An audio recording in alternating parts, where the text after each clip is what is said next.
तो welcome welcome welcome guys. आज अपन start करने वाले हैं अपना अपना अपना डिटेल्ड रिवीजन सीरीज। ठीक है, क्या है? डिटेल्ड रिवीजन सीरीज का फोर्थ लेक्चर, यानी कि चौथा लेक्चर। और आज अपन स्टार्ट करने वाले इंस्टीट्यूट के मॉडल के हिसाब से। तो क्या है, इंस्टीट्यूट के मॉडल के हिसाब से, इंस्टीट्यूट मॉडल के हिसाब से स्टार्ट करने वाले सेकेंड चैप्टर। ठीक है सर, वो तीन लेक्चर मिला के सिर्फ एक ही चैप्टर हुआ है। हाँ, वो एक चैप्टर हुआ है और अभी अपन स्टार्ट करने वाले सेकंड चैप्टर। ओके गाइस, ये चैप्टर का नाम क्या होगा? Related aspects of company accounts. ठीक है, related aspects of company account, ये इस लेक्चर का नाम होगा, सॉरी इस चैप्टर का नाम होगा। इसमें इंस्टीट्यूट ने तीन कॉन्सेप्ट दिया है और मैं वो तीन कॉन्सेप्ट को तीन अलग चैप्टर मानता हूँ। ठीक है, उसका नाम फर्स्ट होता है E S O P ESOP, second होता है B U Y B A C K buyback of equity shares, और थर्ड होता है अंडर राइटिंग। ठीक है, ये तीन मैं अलग अलग चैप्टर मानता हूँ। अपन आज इसी लेक्चर में, लेक्चर नंबर 4 में, इसॉप और बाईबैक दोनों मिलके इसी में कंप्लीट कर देंगे। आपको बता दूं, मैं इंस्टीट्यूट के मॉड्यूल में दोनों मिला के सिर्फ और सिर्फ 4 क्वेश्चन है। ओनली 4 क्वेश्चन आज अपन को करना है। इसके बाद जो एक्स्ट्रा क्वेश्चन जो अपन ने बात किया है, मैंने जो आपको कमिटमेंट दिया है, वो अपन अलग से सीरीज लेके आएंगे, extra question which include of question, unique question of CA material, CA exam and अपना प्यारा सीएस का एग्जाम। सीएस में मैं सीए के एग्जाम क्यों ले रहा हूँ? क्योंकि सीएस में सिर्फ 3 ही अटेम्प्ट हुआ है अब तक, 4 अटेम्प्ट हुआ है शायद, दिसंबर 23, 24, 24, हाँ 4 अटेम्प्ट हुआ है। 4 अटेम्प्ट में, 4 अटेम्प्ट में आपको कितना क्वेश्चन मिलेगा? वहां पे थोड़ा बहुत यूनिक क्वेश्चन होगा, वो भी तुम कर लोगे। तुमको पास करने से कोई कोई कोई कोई भी नहीं रोक सकता। ठीक है, और अंडर राइटिंग जो है ना, ये आपका 10 क्वेश्चन है इंस्टीट्यूट के मॉड्यूल में। तो under writing is a new concept for everyone. तो मैं ऐसा सोच रहा हूँ कि अंडर राइटिंग अपन अलग से लेक्चर बना देता हूँ। इसका कॉन्सेप्ट में बहुत ज्यादा करना होता है अपन को, और इसका क्वेश्चन भी एक साथ करना होता है। तो होपफुली एक लेक्चर में खत्म हो जाएगा, वो भी थोड़ा बहुत टाइम ले सकता है। इस आप और वैभव आज अपन खत्म कर देंगे। ओके सर, मतलब इसका 2 लेक्चर आएंगे, होपफुली 2। अगर कुछ ज्यादा खींच रहा है तो 3 भी हो सकता है। और इसका मेरे हिसाब से 1 hour 15 minutes के अंदर हो जाना चाहिए। और ये लगभग 2 hours लेगा, यानी कि अप्रॉक्स 3 घंटे में, मतलब अप्रॉक्स 3 hours में आपका ये चैप्टर खत्म हो जाएगा। और ये कितने में मार्क्स का आएगा? देखो, ईसॉप एंड बाईबैक दोनों में से एक ही क्वेश्चन पूछता है इंस्टीट्यूट, वो होता है 5 नंबर का। ठीक है, अंडर राइटिंग का 100% श्योर क्वेश्चन होता है, that is also for 5 marks. मतलब दोनों मिलाकर कितना हुआ? 10 मार्क्स तो तुम्हारा बन रहा है। इस लेक्चर को तुम 3 घंटे के आसपास 1.5 2x 1x जैसा तुम, अब तुमको जैसा अच्छा लगता है वैसा तुम देखोगे, तो लगभग लगभग 1.5 में भी तुम देख रहे हो, तो मेरे हिसाब से 1 hour 30 minutes के अंदर खत्म हो जाएगा। मतलब तुम पॉज वगैरह करके 1:30 के अंदर खत्म हो जाएगा। और इसके बाद तुम 3 घंटे या 3.5 घंटे से 4 घंटे तुम इसका सेम डे पे प्रैक्टिस कर लोगे ना, 10 मार्क तुम्हारा जेब के अंदर आ जाएगा। इतना इजी कॉन्सेप्ट है ये। ठीक है, बस तुमको, जैसा मैं हर लेक्चर में बोलता हूँ, कॉन्सेप्ट अगर समझ आ गया, कोई नहीं रोक सकता है। और इसके कॉन्सेप्ट कंपेरेटिवली बहुत ज्यादा इजी है, तो आराम से हो जाएगा। और journal entries 90% of the cases में है, तो ये तुम्हारा और भी हो जाएगा। ठीक है, बहुत ईजी है सर। 90% केसेस में आपने बोला 10 मार्क्स में आएगा, और बचा हुआ 10% केस क्या होगा बताता हूँ। इंस्टीट्यूट जो है ना, वो अपना खुद का बॉस है। ठीक है, वो बोलेगा कि मेरा मर्जी है, मैं 10 नंबर का दूंगा ही नहीं सेकंड में, क्या करोगे? बोला ना मैंने, इंस्टीट्यूट अगर कुछ छेड़ा भी करे इस चैप्टर को लेके, तो 8 नंबर से 13 नंबर का बीच में आएगा ही आएगा। 13 से ज्यादा नहीं जाना चाहिए, 8 से कम जाएगा ही नहीं, क्योंकि अंडर राइटिंग 3 या 5 मार्क का आएगा, और इस आप 3 से लेकर 7 मार्क तक का जा सकता है। बाईबैक अगर पूछेगा तो 5 मार्क का ही पूछेगा। बाईबैक के साथ साथ आपको बैलेंस शीट भी करने पूछेगा, तो 7 मार्क वापस वहां पे भी जाएगा। तो पॉसिबिलिटी से 8 to 13 नंबर के बीच में आ जाएगा। ठीक है, लेट स्टार्ट। अभी अपन स्टार्ट करते हैं अपना मुद्दे के बाद ईसॉप एंड बायबैक। उससे भी पहले, सबसे पहले मैं ईसॉप का बात करता हूँ। लेट्स गो टू और प्यारे प्यारे हैंड रिटन नोट्स, जो कि हमारा कलर कोटेड में है। रेडी? आजा, अरे आजा, अरे आजा, अरे आ गया। ठीक है, ये है अपना कलर कोटेड नोट्स। ठीक है, यहाँ पे मैं स्टार्ट कर रहा हूँ। न्यू चैप्टर है ये, related aspect of company account. जैसे मैंने बताया था इस चैप्टर 3 चीजों का बात करता है, इसका buyback, under writing. Under writing का अपन बाद में बात करेंगे, बायबैक का भी इसी लेक्चर में बाद में बात करेंगे, इस से भी स्टार्ट करेंगे। सर इस का मतलब क्या होता है, देखो section 237 of Companies act. Sir section वगैरह याद रखना होता है, इले नहीं रखना है, छोड़ दो इसको, ठीक है। Section 237 of Companies Act 2013 states that ESOP means option given to, मतलब ऑप्शन देते हैं, हाँ एक ऑप्शन देते हैं, किसको देते हैं, full time directors, officers, employees of the company, ठीक है। सर किस चीज का option, which gives them right, मतलब उनको एक राइट मिल रहा है, किस चीज का right, to purchase the securities offered by the company at predetermined price, मतलब होल टाइम डायरेक्टर हो, एम्प्लॉयज हो, ऑफिसर्स हो, इनको एक राइट दिया जाता है कंपनी के तरफ से कि तुम हमारा सिक्योरिटीज परचेस करो at predetermined price, which is always 99 नहीं पूरा 100% ऑफ द केसेस में मार्केट प्राइस से कम होता है। क्यों सर, अरे मार्केट प्राइस से ज्यादा है या फिर मार्केट प्राइस जितना है उतना ही है, तो एम्प्लॉय सीधा मार्केट में जाके खरीदेगा, इनके पास क्यों आएगा। हाँ ये लोग क्यों दे रहे हैं, क्योंकि एम्प्लॉयज काम किया है, जो कंपनी अच्छे से चल रहा है, कंपनी का ग्रोथ हो रहा है, कंपनी एग्जिस्टेंस के लिए इन्हीं का कारण है, तो इनको एक ऑप्शन दिया जाता है। इट्स लाइक एम्प्लॉय कंपेंसेशन, एक उनको एक बेनिफिट जैसा हो जाता है, ठीक है, इतना याद रखना काफी है। इसको इसको तुमको क्वेश्चन टैकल करने के लिए कुछ टर्म्स है, वो टर्म्स को याद करना होता है। इसको पहले याद करने से पहले अपन समझेंगे, ठीक है। देखो ग्रांट, ग्रांट मतलब क्या होता है, grant means giving an option to the employee to subscribe to share of the company at predetermined price. Grant is nothing but right. देखो यहाँ पे भी, यहाँ पे जो बोला है यहाँ पे भी वही बोला है, मतलब यहाँ पे जो बोला है यहाँ पे भी वही बोला है, बस इन्होंने राइट की जगह पे ग्रांट यूज किया है। तो ग्रांट मतलब एक राइट मान लो तुम, ठीक है। ग्रांट डेट मतलब क्या होता है, जिस दिन राइट तुमको मिला है। राइट कब मिलेगा, जब तुम एक अग्रीमेंट में एंटर करोगे तब। Grant date is a date of agreement between enterprise and employees to agree the terms of the ESOP। मतलब ESOP के कुछ टर्म्स होते हैं, वो टर्म्स को अग्री जिस दिन किया है उस दिन तुम्हारा अग्रीमेंट का डेट जो होता है वो तुम्हारा ग्रांट डेट बन जाएगा। और वेस्टिंग, वेस्टिंग मतलब क्या, वेस्टिंग एक प्रोसेस है जो राइट देता है किसको, एम्प्लॉयज को, टू सब्सक्राइब फॉर शेयर्स, ठीक है। ये होता है वेस्टिंग। वेस्टिंग डेट का मतलब क्या होता है, it is a date on which employees become entitled to apply, मतलब जिस दिन एम्प्लॉयज अप्लाई कर सकते हैं, एंटाइटल्ड, ठीक है, entitled to apply for shares subject to satisfying और अग्रीइंग द वेस्टिंग कंडीशन। मतलब वेस्टिंग कंडीशन जो होता है ना, उसको या तो ये लोग अग्री करेंगे, मतलब वो एग्रीमेंट में क्या होता है पता नहीं, कुछ कुछ में ऐसा होता है कि तुम पक्का ये कंडीशन जो है इसको फुलफिल करने के बाद ही तुम अप्लाई कर सकते हो। कुछ कुछ बोलते हैं कि तुम ये कंडीशन को तुम अग्री करो और तुम अप्लाई करो, ये होता है। जैसे भी वो लोगों ने डिसाइड किया है उसके हिसाब से एक वेस्टिंग डेट बन जाता है, ठीक है। वेस्टिंग पीरियड का मतलब क्या होता है, वेस्टिंग पीरियड मतलब period between grant date and date on which specified vesting conditions of ESOP are to be satisfied, मतलब जिस दिन ESOP के कंडीशन सेटिस्फाई होगा या फिर होना चाहिए उस दिन, और उससे पहले ग्रांड डेट के बाद, ठीक है। यहाँ पे एक एग्जांपल दिया है, देखो मैंने, इसको तुमको समझ नहीं आ रहा तो अभी फिलहाल के लिए मैं दर्ज कर देता हूँ, वापस से एकदम स्मूथ तरीके से लिखेंगे, स्मूथ, ठीक है। देखो ग्रांड डेट, ओहो,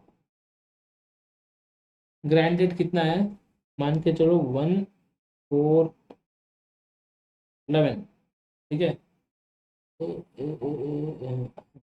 1/4/11 को ग्रांड डेट है, और वेस्टिंग कंडीशन जो है ना, कंपनी ने डिसाइड किया है कि 3 साल में पूरा करेंगे, मतलब 3 साल में वेस्टिंग कंडीशन जो है वो फुलफिल करेंगे, ठीक है। ग्रांड डेट हो गया 1/4/2011, वहां से 3 साल मतलब कब होगा, 1/4/2011, 1/4/2012, 1/4/2013, 1/4/2014, मतलब 31/3/2014, ये हो गया तुम्हारा wasting date,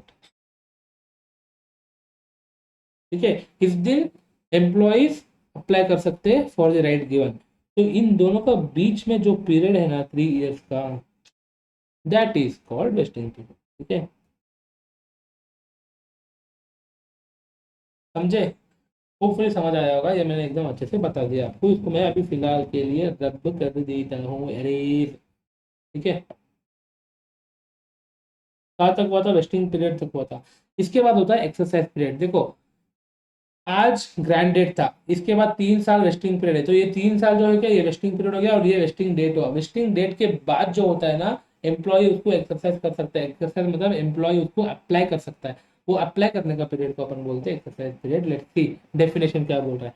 it is a period after vesting period, ठीक है, where employees must exercise the right to apply for shares against the option vested. मतलब जब एम्प्लॉय एक्सरसाइज करेगा उसको बोलते हैं अपन एक्सरसाइज पीरियड। वो एक प्री डिटरमाइंड होता है, ऐसा होता है कि कंडीशंस होने के बाद 1 साल के अंदर तुमको एक्सरसाइज करना चाहिए, वरना तुम्हारा राइट जो है ना वो लैप्स हो जाएगा। तो वो जो 1 साल का जो पीरियड है ना, उसको अपन बोलते हैं एक्सरसाइज पीरियड, ठीक है। एक्सरसाइज प्राइस का मतलब क्या होता है, the price payable by the company. Exercise price मतलब the price is payable by the company. Value of option मतलब difference between the market price and the issue price of securities, it is also called as fair value of option. देखो exercise price का मतलब है the price payable by the company, इसको मैं confirm करूंगा। Value of option, value of option का मतलब क्या होता है, इसके लिए भी अपन वापस से एक एग्जांपल लेंगे यहीं पे, ठीक है। देखो मार्केट में चल रहा है 120 रुपीज, ठीक है, और कंपनी ने तुमको कंपनी ने एम्प्लॉयज को ऑप्शन दिया है एक्सरसाइज करने के लिए कितने पे, 80 रुपीज पे करने बोला है। मार्केट पे 120 पे चल रहा है पर एम्प्लॉयज को सिर्फ 80 पे मिल रहा है, मतलब एक्स्ट्रा जो 40 रुपीज है ना, ये कंपनी के लिए एक्सपेंसेस है, ठीक है, ये कंपनी के लिए एक्सपेंसेस है। तो ये 40 रुपीज को अपन बोलेंगे वैल्यू ऑफ द ऑप्शन, ठीक है, ये कंपनी को, ये अपन को बोलेंगे वैल्यू ऑफ ऑप्शन। इसको और एक, जैसे मान के चलो मेरा नाम रोहित है, मुझे घर में बुलाते हैं अप्पी, ठीक है, मेरा नाम तो रोहित है पर मुझे बुलाते हैं अप्पी। एग्जाम में क्या करेंगे, अप्पी बोल के नाम दे देंगे और तुमको परेशान कर देंगे। तो तुमको घर में जो बुलाते हैं वो भी याद रखना है और तुमको बाहर पे जो बुलाते हैं वो भी याद रखना है, मतलब तुम्हारा एक्चुअल नाम। यहाँ पे वैल्यू ऑफ द ऑप्शन जो है ना, ये इसका एक्चुअल नेम है और इसको अपन बोलते हैं फेयर वैल्यू। ये घर का दिया हुआ नाम है, एकदम प्यार से देते हैं ना वो वाला नाम, ठीक है। यहाँ पे क्या हुआ, फिर क्वेश्चन में ऐसे दे देगा fair value of the option is 40 rupees. तो तुमको डरना नहीं है, क्या है क्या है क्या है क्या है क्या है, फेयर वैल्यू मतलब भी वही है, वैल्यू ऑफ द ऑप्शन मतलब भी वही है, दोनों मिलकर यहाँ पे 40 रुपए है अपने एग्जाम्पल में, ठीक है। समझ आ गया होगा साइज, मैं इसको ये कर रहा है, कर रहा हूँ। कहाँ तक पहुंचे अपन, वैल्यू ऑफ द ऑप्शन तक पहुंच गए। इसके बाद क्या है, अकाउंटिंग ट्रीटमेंट इसका कैसे करना है, ये है। तो चलो, अकाउंटिंग ट्रीटमेंट मतलब क्या, देखो अकाउंटिंग ट्रीटमेंट में भी अपन को जर्नल एंट्रीज कैसे पास करना है वो बता रहा है यहाँ पे। इसमें दो चीजें, इक्विटी सेटल्ड है और कैश सेटल्ड है। सर ये सब क्या है सर, एकदम नया नया, कोई बात नहीं, तुम यहाँ से सुनो। इससे पहले तुम अगर नहीं भी पढ़े होंगे ना तो भी तुमको ये चीज समझ आ जाएगा, मैं इसका गारंटी देता हूँ। Employee receives share of the company, मतलब देखो इक्विटी सेटल्ड मतलब कंपनी जो ऑप्शन दे रहा है ना, कंपनी बोलता है कि ठीक है तुम पूरा कंडीशंस को एक्सेप्ट करो, कंडीशन को सेटिस्फाई करो, उसके बाद जब तुम अप्लाई करोगे ना, हम तुमको हमारे खुद की कंपनीज का तुमको हम शेयर्स देंगे। मतलब एम्प्लॉय जो है ना वो रिसीव करेगा क्या, शेयर्स ऑफ द कंपनी। वही अगर क्या देखो सिंपल, सेटल्ड मतलब क्या है, कंपनी को सेटलमेंट करना है किस चीज का।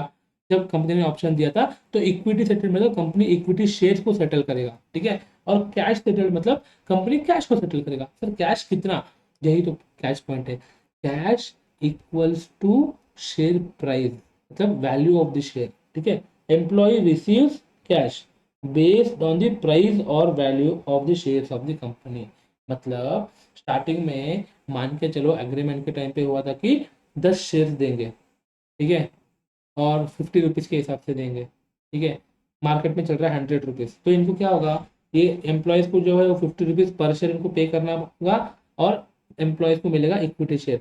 वही अगर कैश सेटल्ड है तो क्या होगा, 10 शेयर्स और मार्केट में सपोज चल रहा है 100 रुपीज, ठीक है। तो कितना हो गया, 1 2 3 4, इतना पैसा एम्प्लॉयज को मिल जाएगा। और कंडीशन होंगे इसके भी कैश सेटल्ड के, ना एम्प्लॉयज को कैश मिलेगा यहाँ पे on the basis of share price, यहाँ पे शेयर्स वगैरह नहीं मिलेगा, ठीक है। हो गया, ये क्वेश्चंस करने के टाइम पे आपको और बहुत ज्यादा आसान हो जाएगा। कैश सेटल्ड पे एक भी क्वेश्चन नहीं है अपने एग्जाम पे, पर मैं बताऊंगा, ठीक है।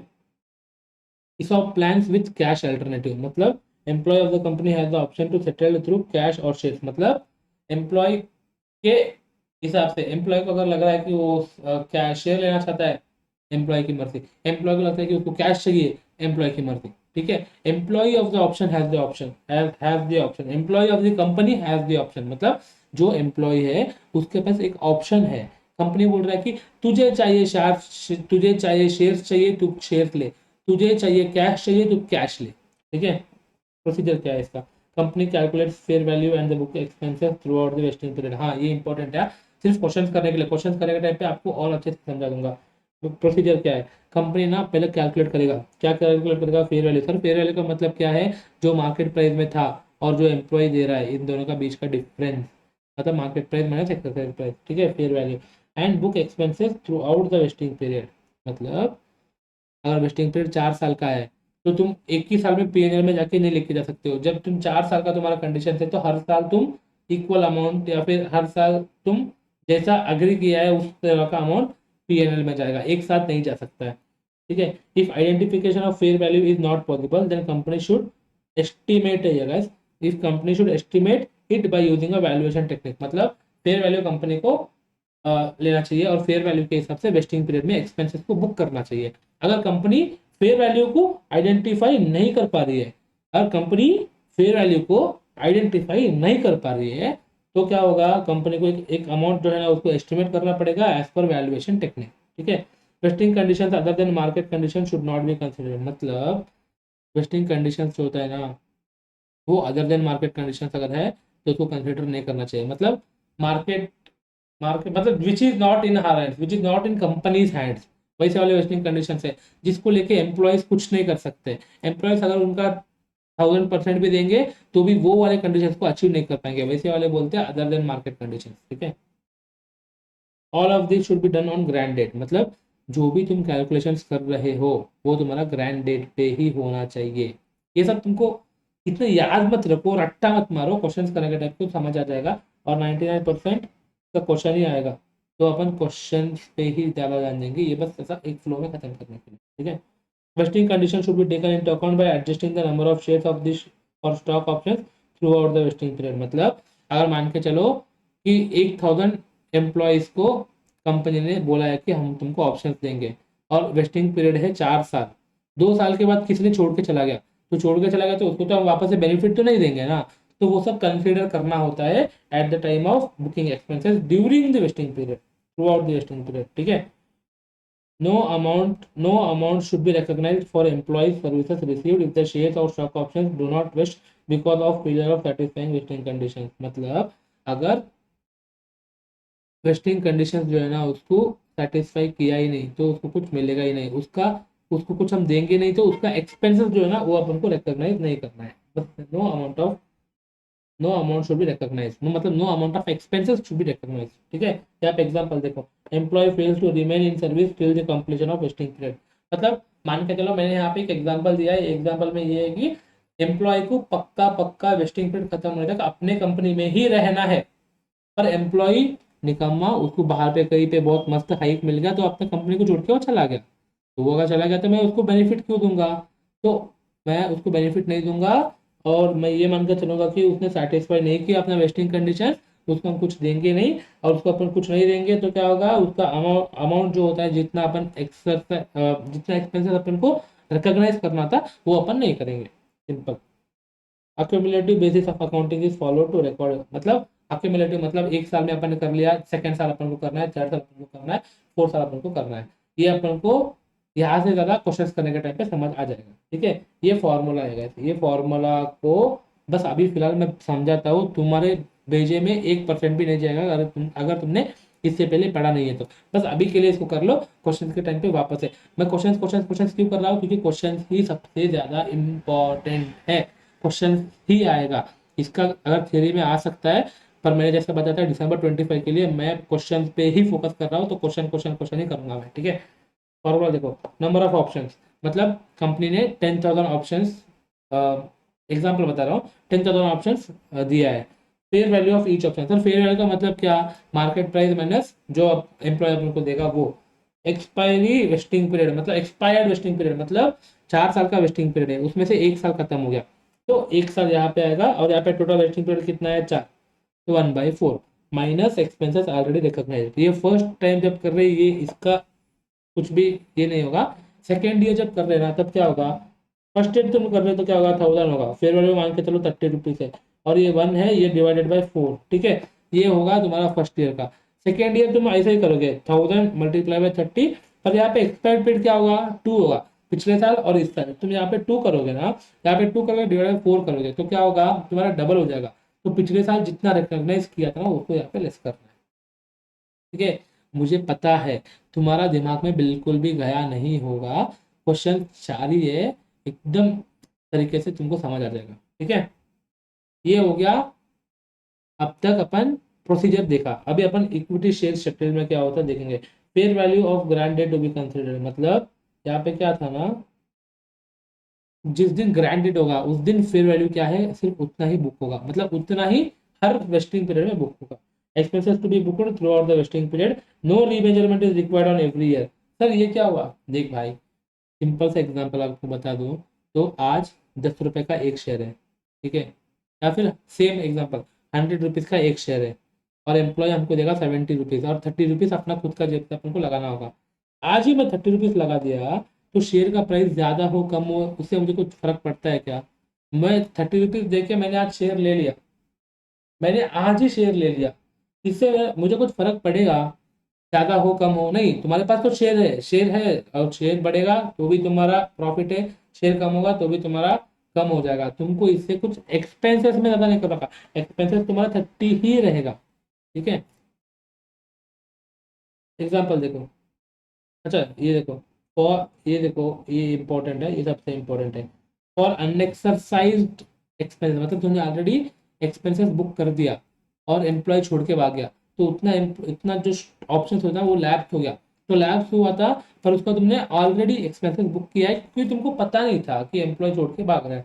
तो उतना जो एक्स्ट्रा एक्सपेंसेस तुमने बुक किया है ना, वो extra expenses will be transferred to general reserve. ठीक है, ये चीज भूलना नहीं है, ये हमेशा एक्स्ट्रा एंट्री है, इसका क्वेश्चन में कहीं पे भी कुछ दिखता नहीं है। अपन को चुपचाप एक ईसॉप अकाउंट बनाना होता है, उसमें जितना भी बैलेंस यहाँ पे दिख रहा है सारा का सारा लेके जाके अपन क्रेडिट कर देंगे जनरल रिजर्व में। ठीक है, सारा का सारा अपन ट्रांसफर कर देंगे जनरल रिजर्व में। ये एग्जांपल देखो, ABC limited issue 1000 option to its employees at 60 each when market price is 80, मतलब मार्केट प्राइस 80 है, एम्प्लॉइज को 60 पे इशू किया है, मतलब 20 रुपया कंपनी को एक्सपेंसेस है। Total vesting period is 3 years. हाँ, ये एग्जाम्पल तुमने देख लिया ना, तुम्हारा 90% ऑफ द क्वेश्चन यही से बन जाएगा। ठीक है, बहुत इंपॉर्टेंट है, इतना क्वेश्चन है। एक्सपायर पीरियड 3 ईयर्स है। ठीक है, इसमें क्या है फॉर्मेट देखो कैसा होता है, तो ये एक वर्किंग नोट है, वर्किंग नोट का फॉर्मेट है। ठीक है, मैं चाहे तो यहाँ पे लिख भी देता हूँ ताकि तुमको बाद में कंफ्यूज ना हो।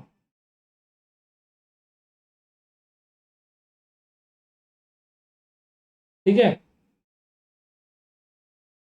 वर्किंग नोट है, इसमें क्या है particulars year 1 year 2 year 3। Sir 3 साल क्यों? क्योंकि वेस्टिंग पीरियड इज 3 ईयर्स। ठीक है, यहाँ पे क्या हो गया, नंबर ऑफ ऑप्शंस कितना था 1000 का, 1000 1000 1000। सर ये सेकेंड ईयर में चेंज हो सकता है क्या? हाँ हो सकता है, मैं इसको बाद में आपको बताऊंगा, बाद में या तो क्वेश्चन के साथ या फिर अगला कुछ एग्जाम्पल है तो एग्जाम्पल के साथ बताऊंगा। ठीक है, fair value of each option का मतलब क्या बताया था मैंने, जितना मार्केट प्राइस है और जितना इश्यू प्राइस है, 80 माइनस 60 इज 20 20 20। ठीक है, क्या तक तुमको समझ गया? एक्सपायर्ड वेस्टिंग पीरियड मतलब फर्स्ट ईयर में 1 साल एक्सपायरी हो गया, सेकेंड ईयर में 2 साल एक्सपायरी हो गया, थर्ड ईयर में 3 साल एक्सपायरी हो गया। टोटल वेस्टिंग पीरियड कितना है? हर केस में 3 3 3 है। ठीक है, एक्सपेंसेस ऑलरेडी रिकॉग्नाइज्ड, ये वाला कॉलम से पहले ये वाला कॉलम पे आओ। एक्सपेंसेस यहाँ पे इससे पहले फर्स्ट ईयर में अपन पीछे तो कोई एक्सपेंसेस रिकॉग्नाइज नहीं किया था, तो यहाँ पे देखो 1000 ऑप्शन है, 20 रुपीज फेयर वैल्यू है, 1 रुपी एक्सपायर्ड पीरियड है, whole divided by total vesting period. ये किया तो 6667 आया, इतना मैंने फर्स्ट ईयर में रिकॉग्नाइज किया एम्प्लॉय कंपेंसेशन एक्सपेंसेस। ठीक है, अब सेकेंड ईयर में क्या है, वही 1000 एम्प्लॉयज है, वही 1000 ऑप्शन है, वही 20 रुपीज का फेयर वैल्यू है। पर यहाँ पे देखो एक्सपायरी पीरियड कितना हुआ, यहाँ पे कितना था 1 साल था, यहाँ पे कितना 2 साल हो गया, और टोटल वेस्टिंग पीरियड तो सेम रहेगा। और यहाँ पे देखो एक्सपेंसेस ऑलरेडी रिकॉग्नाइज्ड में मैंने 6667 लिया है। 6667 क्यों लिया है? क्योंकि ये इन ईयर 1 अपन ने रिकॉग्नाइज किया था, समझा? ईयर 1 में इसको रिकॉग्नाइज किया था, तो इसको अपन ईयर 2 में ऑल एक्सपेंसेस ऑलरेडी रिकॉग्नाइज्ड वाला कॉलम में लेके जा रहे हैं। ठीक है, और यहाँ पे देखो सेकेंड ईयर में 1000 जो ऑप्शन है, 20 जो फेयर वैल्यू था, 2 ईयर्स जो एक्सपायर्ड पीरियड था 3 years total vesting period, minus क्या किया अपन ने, ये वाला अमाउंट, ठीक है, ये वाला अमाउंट अपन ने minus, sorry sorry sorry sorry sorry, ये वाला अमाउंट, ये वाला अमाउंट मतलब कि आप already recognised expenses, previously recognised expenses, ठीक है। और थर्ड ईयर में भी सेम, ये सेम रहेगा, ये सेम रहेगा, ये तुम्हारा एक्सपायर पीरियड जो है ना ये बढ़ जाएगा क्योंकि 3 साल हो गया, और यहाँ पे टोटल सेम रहेगा। यहाँ पे देखो ये सबसे इंपॉर्टेंट है, यहाँ पे अपन ने क्या लिया 1333, मतलब प्रीवियसली और एक्सपेंसेस रिकॉग्नाइज, मतलब ऑलरेडी रिकॉग्नाइज वो एक्सपेंसेस इतना है, इतना कैसे सर, सेकेंड ईयर में, फर्स्ट ईयर में इतना, सेकेंड ईयर में इतना, ये दोनों का टोटल बन जाएगा इतना, समझा। और थर्ड ईयर में तुम्हारा ये फॉर्मूला लगाएंगे और इसमें से तुमको ऑलरेडी रिकॉग्नाइज इतना रेस करेंगे तो वो इतना आ जाएगा। वेरी वेरी इजी, होपफुली समझ आया होगा, नहीं आया तो क्या करेंगे, क्वेश्चंस करेंगे। ये था क्या, इक्विटी शेयर्स सेटल्ड, ये इंपॉर्टेंट है, ये कैश सेटल्ड है, इसको काट दो, ये कैश सेटल्ड है। इन दोनों का बीच में डिफरेंस क्या है तुमको अभी पता चला। It is same like equity settled, मतलब इक्विटी सेटल्ड जैसा है वैसा ही है सर, फिर क्या है, एक्सेप्ट, सर नहीं दिख रहा है, ठीक है ये देखो, एक्सेप्ट, एक्सेप्ट क्या, that remeasurement is to be done on every year end in cash to be paid based on the value of the share, मतलब हर एक साल अपन क्या करते थे यहाँ पे 20 20 20, मतलब रीमेजरमेंट नहीं होता था, कब नहीं होता था, इक्विटी सेटल में, क्योंकि मैंने बताया एक बार अपन ने इक्विटी शेयर ले लिया तो अपना एक्सपेंसेस जो है वो चेंज नहीं होगा, उसका प्राइस बढ़ेगा तो अपना एक्सपेंसेस चेंज नहीं होगा, उसका प्राइस गिरेगा अपना एक्सपेंसेस चेंज होगा, अपना एक्सपेंसेस 20 का 20 ही रहेगा, ठीक है। वही अगर कैश सेटल्ड होगा तो अपन को उसकी मेजरमेंट करना होगा, क्यों, as cash is to be paid on the basis of value of equity shares, मतलब आज मैंने 20 रुपीज मेरा एक्सपेंसेस मान के चला और फेयर वैल्यू क्या हो गया, इंक्रीज हो गया, मतलब स्टॉक का वैल्यू क्या हो गया, इंक्रीज हो गया, तो 20 रुपीज तो मेरा लॉस था, उसके साथ साथ मैं यहाँ पे कैश देने का प्रॉमिस किया है, तो क्या होगा, मार्केट प्राइस बढ़ेगा तो मुझे ज़्यादा कैश देना होगा, मार्केट प्राइस कम होगा तो मुझे कम प्राइस देना पड़ेगा, कम कैश देना पड़ेगा, किसको, एम्प्लॉय को, ठीक है। ये तुमको समझ आया होगा, इसका एग्जांपल देखोगे ना, खत्म, ये चैप्टर खत्म हो गया तुम्हारा, चैप्टर ईसॉप का पार्ट जो है ना वो खत्म हो गया। PQR limited issue 1000 ESOP to its employees of at ₹60 each when market price is 100, market price कितना है 100 है, और यहाँ पे इश्यू प्राइस कितना है 60 है, total vesting period is same 3 है, 3 ईयर्स। और यहाँ पे देखो ये वाला तुमको एक्स्ट्रा क्वेश्चन में देगा क्या, इंफॉर्मेशन, ठीक है।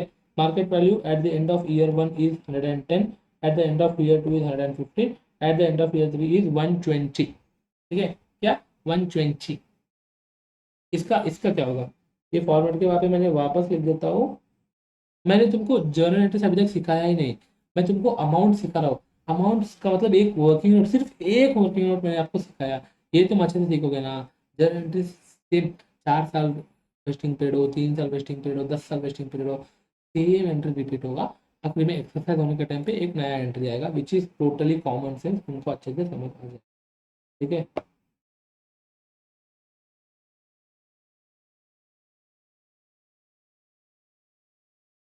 महसूस तुझको मैंने किया, हाँ देखो यहाँ पे पर्टिकुलर ईयर 1 ईयर 2 ईयर 3, क्यों सर, क्योंकि 3 साल का वेस्टिंग पीरियड था।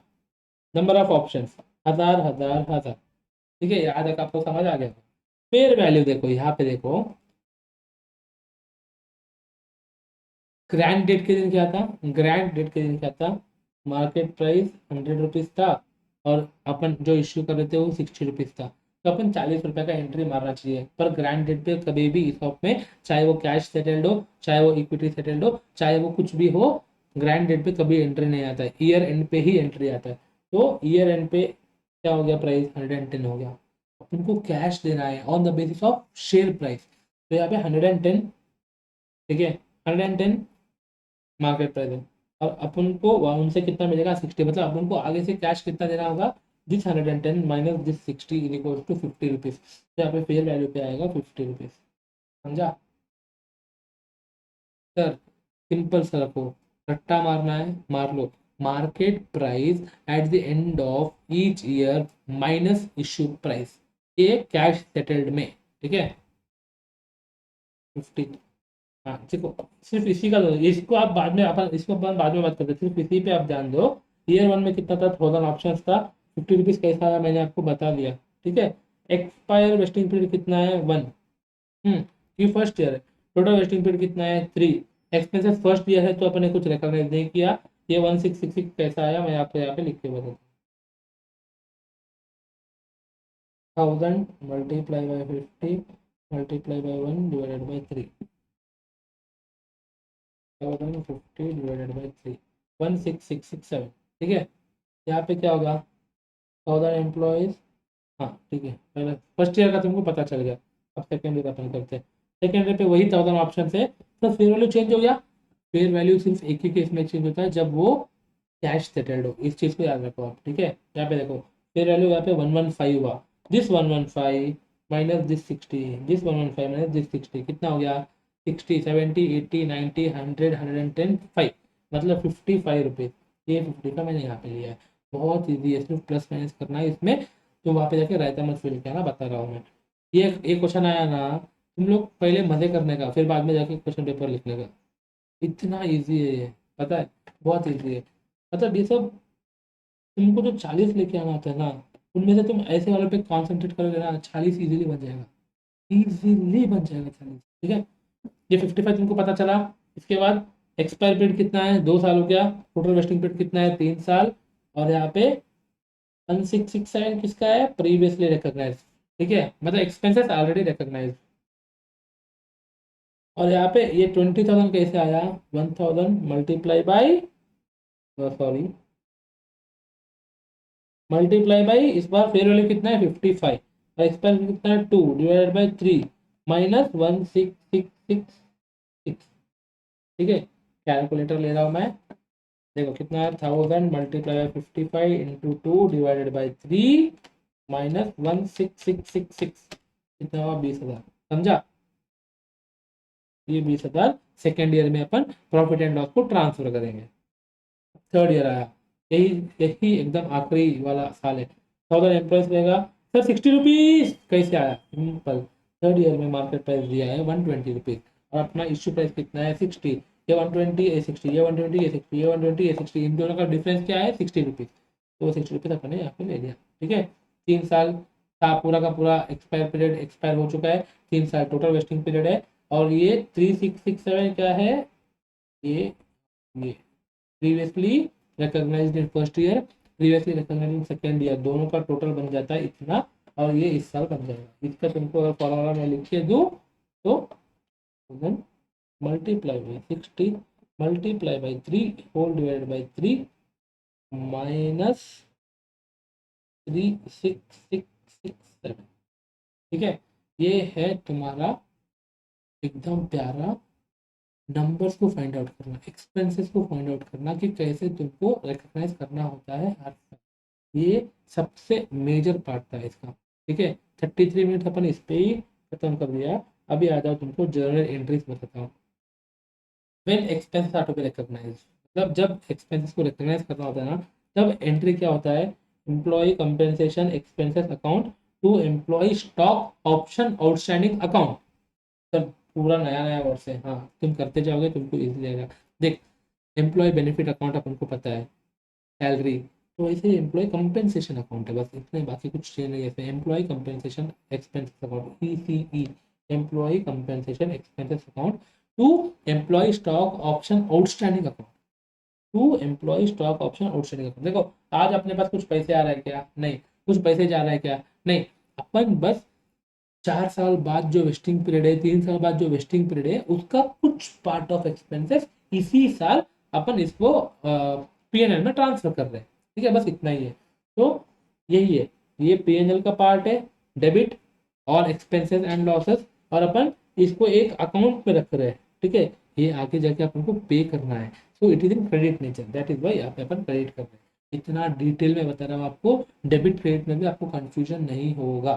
सर ये डेबिट क्यों, क्योंकि ये एक्सपेंसेस है, डेबिट और एक्सपेंसेस एंड लॉसेस। और ये आगे जाके अपन को एम्प्लॉयज को पे करना होगा, कब, आफ्टर दे अप्लाई। या तो अपन शेयर्स पे करेंगे, या तो अपन कैश पे करेंगे, पर पेमेंट तो करेंगे ही ना। तो इसलिए इसको हमेशा हमेशा कंपनी के बुक्स में क्रेडिट नेचर में होता है। तो employee stock option outstanding account, ठीक है। और यही इसी को अपन को पीएनएल में ट्रांसफर करना है सेम ईयर में। तो इसी को अपन को ट्रांसफर करना है तो क्या होगा, इसको अपन रिवर्स करेंगे, पीएनएल को अपन डेबिट करेंगे। Simple entry, PNL account debit to employee compensation expenses account. ये तुम्हारा जितने साल भी वेस्टिंग पीरियड है हर साल चलेगा, ये हर साल चलेगा। सेम है, सेम सेम। ये एंट्री सेम रहेगा। इसका अमाउंट कहाँ से लेके आओगे, ये वर्किंग कैपिटल से। देखो फर्स्ट ईयर सेम एंट्री ये amount, second year same entry ये अकाउंट ये amount, third year same entry ये अमाउंट, खत्म। आखिरी में जाके एक्सरसाइज होगा। एक्सरसाइज करने के टाइम पे क्या होगा देखो, एक्सरसाइज करने के टाइम पे और एक्सरसाइज ऑफ हिसाब, एक्सरसाइज करने के टाइम पे क्या होगा, अगर इक्विटी शेयर इश्यू कर रहे हैं तो क्या होगा, bank account debit. Sir bank account debit क्यों, क्योंकि 100 रुपीज का, इसी एग्जाम्पल लेता हूँ, कितना है equity settled 80 rupees market price है, 60 रुपीज में अपन इश्यू कर रहे हैं, 60 रुपीज तो अपने पास आएंगे ना, तो वो 60 रुपीज का एंट्री यहाँ पे बैंक अकाउंट डेबिट 60 रुपीज अपन को आएंगे, मतलब इतना अमाउंट रिसीव किया है उतना। और स्टॉक मतलब employee stock option outstanding account, ये फेयर वैल्यू जाएगा।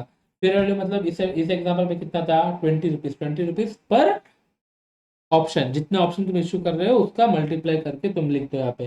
तो बैंक अकाउंट को अपने डेबिट किया, स्टॉक क्रेडिट नेचर का था, अपन ने इससे पहले एक्सपेंस को क्रेडिट किया था, अभी उसको रिवर्स करना है क्योंकि अभी अपन पेमेंट कर रहे हैं, अपना लाइबिलिटी खत्म हो जाएगा। लाइबिलिटी खत्म हो जाएगा तो क्रेडिट नेचर में जो होता है उसको अपन डेबिट करते हैं, ठीक है, एकदम बेसिक है। To equity share capital account, share capital अपन नया इश्यू कर रहे हैं, इसलिए शेयर कैपिटल अकाउंट यहाँ पे क्रेडिट होगा। और शेयर कैपिटल अकाउंट दुनिया में कुछ भी हो जाए, अमेरिका इंडिया में आए, इंडिया अमेरिका में आए, पाकिस्तान मैप से मिट जाए, पर नॉमिनल वैल्यू पे ही शेयर कैपिटल को अपन एंट्री लेंगे, ना ज्यादा ना कम।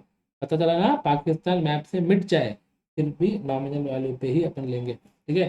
To securities premium account, securities premium account में कब लेंगे, 10 रुपीज का फेयर वैल्यू है, अपन यहाँ पे इशू कितने पे किया है, 100 रुपीज मार्केट वैल्यू, तो 90 रुपीज जो है ना वो सिक्योरिटीज प्रीमियम में आएगा। ये भी क्वेश्चन करेगा टाइम पे आपको इजीली समझ आ जाएगा।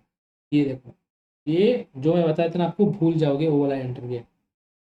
जब भी एम्प्लॉय, देखो यहाँ पे एक्सपेंसेस अपन जब ट्रांसफर होते थे तब अपन क्या करते थे, इसको अपन क्रेडिट करते थे, और जब अपन एक्सरसाइज कर रहे हैं तब इसको अपन क्या कर रहे हैं, डेबिट कर रहे हैं। इसके बावजूद कुछ अमाउंट इसमें बच रहा है तो उसको अपन ट्रांसफर करेंगे जनरल रिजर्व में, खेल खत्म। ये हो गया तुम्हारा ईसॉप। अभी आ गया बाई बैक। बाई बैक को अपन करते बाद में, इससे पहला ईसॉप का अपन 3 क्वेश्चन से 3 क्वेश्चन को अपन सॉल्व कर लेंगे। चलो, ये रहा क्वेश्चन बैंक, ये रहा कोड नोट्स, ये रहा क्वेश्चन बैंक। चलो फर्स्ट क्वेश्चन देखो।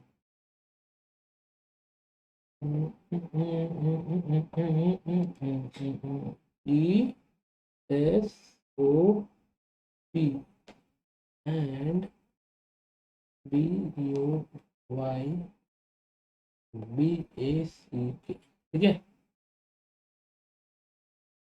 ये देखो क्वेश्चंस तीन ही है, इन तीनों को तुम कर लोगे ना, तुम्हारा बन जाएगा यार, करने तरीके से बन जाएगा, बहुत ईजी है, बहुत ईजी है। 7 नंबर का क्वेश्चन, 5 नंबर का क्वेश्चन, 3 नंबर का क्वेश्चन, कितना भी आए सीधे लेके अपने को जेब में रख लेने का। दुनिया में कुछ भी हो जाए, इस वक्त में 1 नंबर भी अपन नहीं खोएंगे, ठीक है। मैं कैमरा देख के बात नहीं कर रहा हूँ, अभी मैं प्रैक्टिस कर रहा हूँ, ठीक है गाइस। देखो यहाँ पे क्वेश्चन क्वेश्चन क्वेश्चन इंपॉर्टेंट है सर, तुम जहाँ पे भी देख के बात करो, हम तुम्हारी आवाज़ सुन रहे हैं और हमको यहाँ पे समझ आ रहा है, ये बहुत अच्छी बात है। चलो, a company has its share capital divided into shares of ₹10 each, 10 each मतलब कंपनी का कितने भी शेयर होंगे वो 10 रुपए एक शेयर का है, ठीक है, मतलब nominal value. On 1 April 2011 it granted 10,000 employee stock option at ₹40 each when the market price was 130। भाई साहब, 130 रुपीज मार्केट का प्राइस है और ये लोग कितने पे दे रहे हैं, सिर्फ 40 रुपए। मतलब बीच का डिफरेंस को क्या बोलते हैं अपन, सर अब तो हमको पता है सर, इसका बीच का डिफरेंस को हम बोलते हैं फेयर वैल्यू। इसका मेन नाम क्या था, वैल्यू ऑफ द ऑप्शन, ठीक है। या तो वैल्यू ऑफ ऑप्शन बोलो या तो फेयर वैल्यू बोलो, अपना फेयर वैल्यू ही बोलते चलेंगे, ठीक है। इसका 40 130 का बीच में डिफरेंस कितना हुआ, 90 आई गेस। तो कैलकुलेटर ना आपके पास, कैलकुलेटर करो, 90। The options were to be exercised between 15th March 2012 to 31st March 2012। मतलब 15 दिन में ही तुमको एक्सरसाइज पीरियड है, 15 दिन के अंदर तुमको एक्सरसाइज करना है, ठीक है। The employees exercise their option for 9500 share only, the remaining option lapse. देखो ये तुम्हारे लिए नया है, मैंने इसको एग्जाम्पल पे लिया नहीं था, यहाँ पे तुमको समझ आ जाएगा। मतलब बोल रहा है 1 अप्रैल